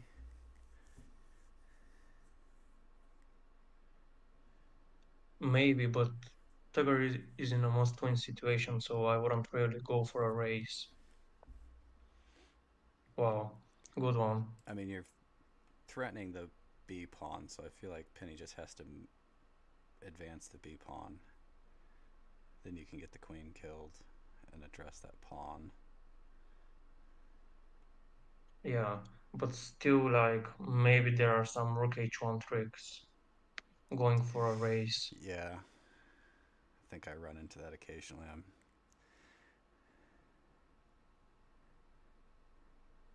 Pinni's not going to do that, though, I don't think.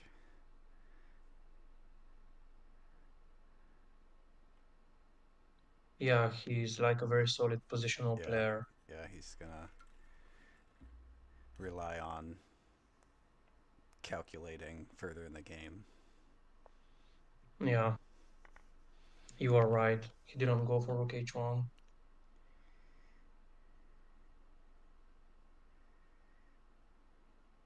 Maybe d3 now. Or maybe d3 and then c takes, and then d5.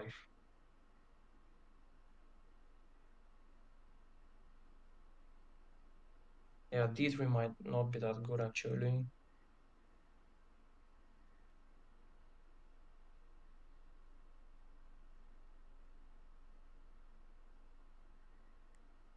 At any point, is c3 okay?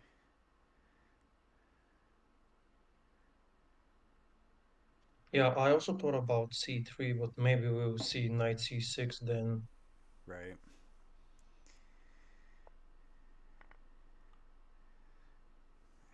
Yeah, b3 feels a little safer than d3. Yeah, but still like knight c6, maybe. Or knight a6, because knight c6 maybe e4. But still like knight c6, e4, then I don't know.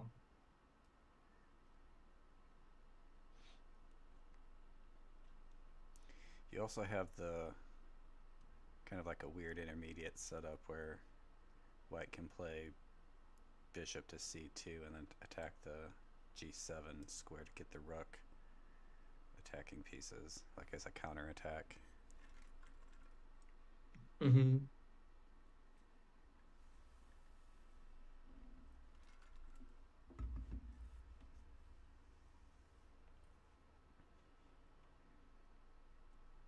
TUGR is up on the clock, so this really favors him.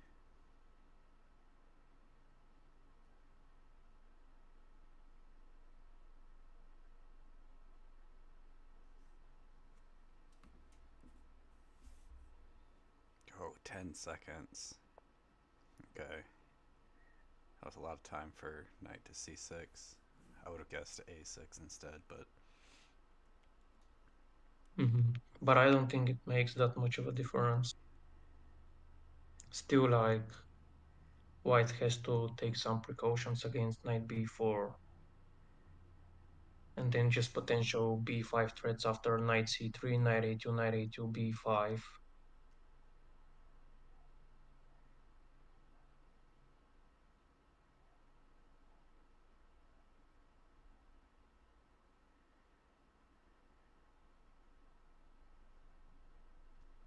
TUGR really doesn't have to go for b4 here. He's got to decide though.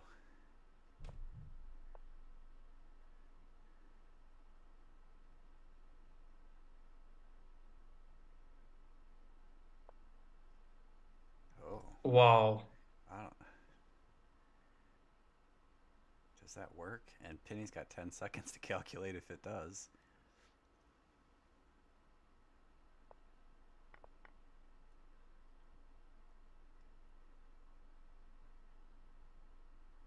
What about rook b8? I don't know. Just like I throw it instantly without much calculation. I mean, well, b8 doesn't work because then the rook has a bunch of kills and white can capture on e6. Oh my gosh. Oh, and he guessed that too. Like he... Look at that. Yeah. Oh my gosh. So now we got an endgame.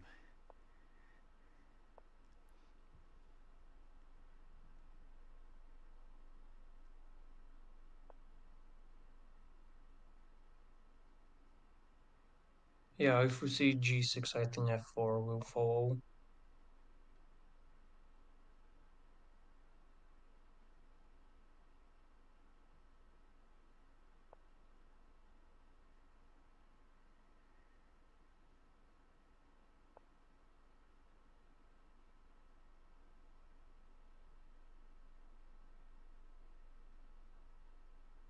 What about bishop b2? I don't know. King f6, d5, d takes, f takes, e7, d4, bishop takes. I don't know.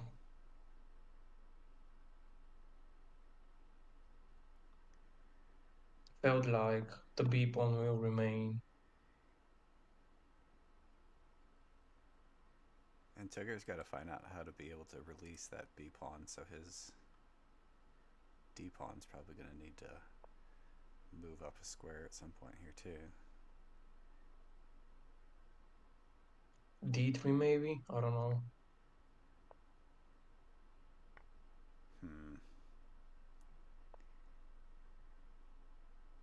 Looks worse for TUGR. Yeah, I would say that. I don't know if he had to do that exchange right then, but now it's kind of in a tough spot. Oh wait.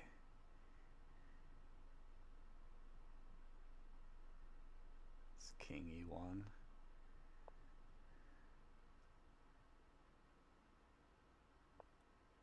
This knight's in a not so great spot either. Yeah. And they're both, alright, I mean, 20 seconds and 10 seconds. h2. Oh, nowhere to go. Well, I think knight h3 and d3 now. Yeah.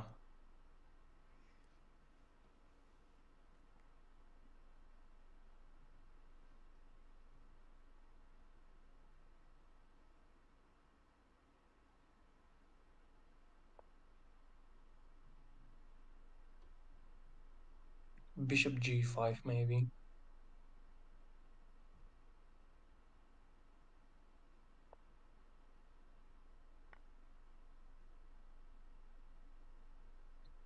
Now the knight can't come out. He has to sack it. Yeah. That's why I would prefer bishop g5 there, because TUGR would have knight d2 after king g5.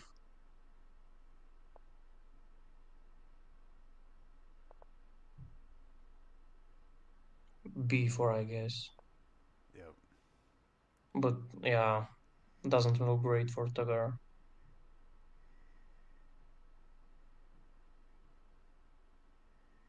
right, Pinni's got to be careful. He's got now 10 seconds. All right, so king loses, rook loses. I think everything loses. Yeah.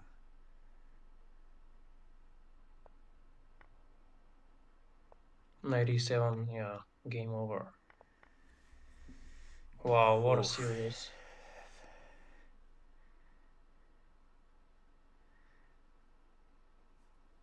That was, yeah, very high quality games there. Absolutely, yeah. Yeah, very exciting. I'd almost want to go back and look at that one to see if there's a way, because for a minute there I thought that TUGR was going to win that, and then we were going to have Armageddon. Yeah. Which that, I don't ever know what I think of that, because then don't they have to like propose times and there's maybe no increment or something? Like that game is super intense. Yeah. And I mean, White still won most of the games in this series. Yeah, exactly. And yeah, in the semis, TUGR played 3+0 against PF in the Armageddon game. So I believe that it shouldn't be with an increment.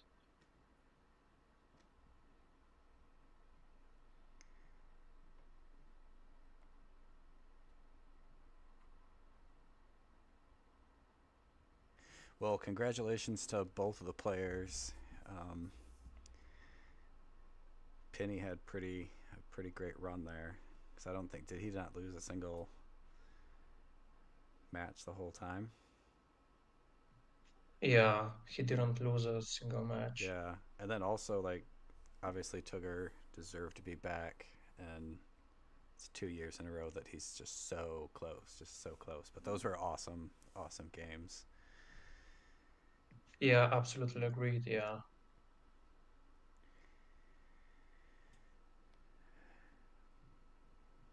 All right, well, I guess that's a wrap, guys. Thanks for everybody that joined and stayed for the whole duration. It was we went, what, 2 hours and 15 minutes basically.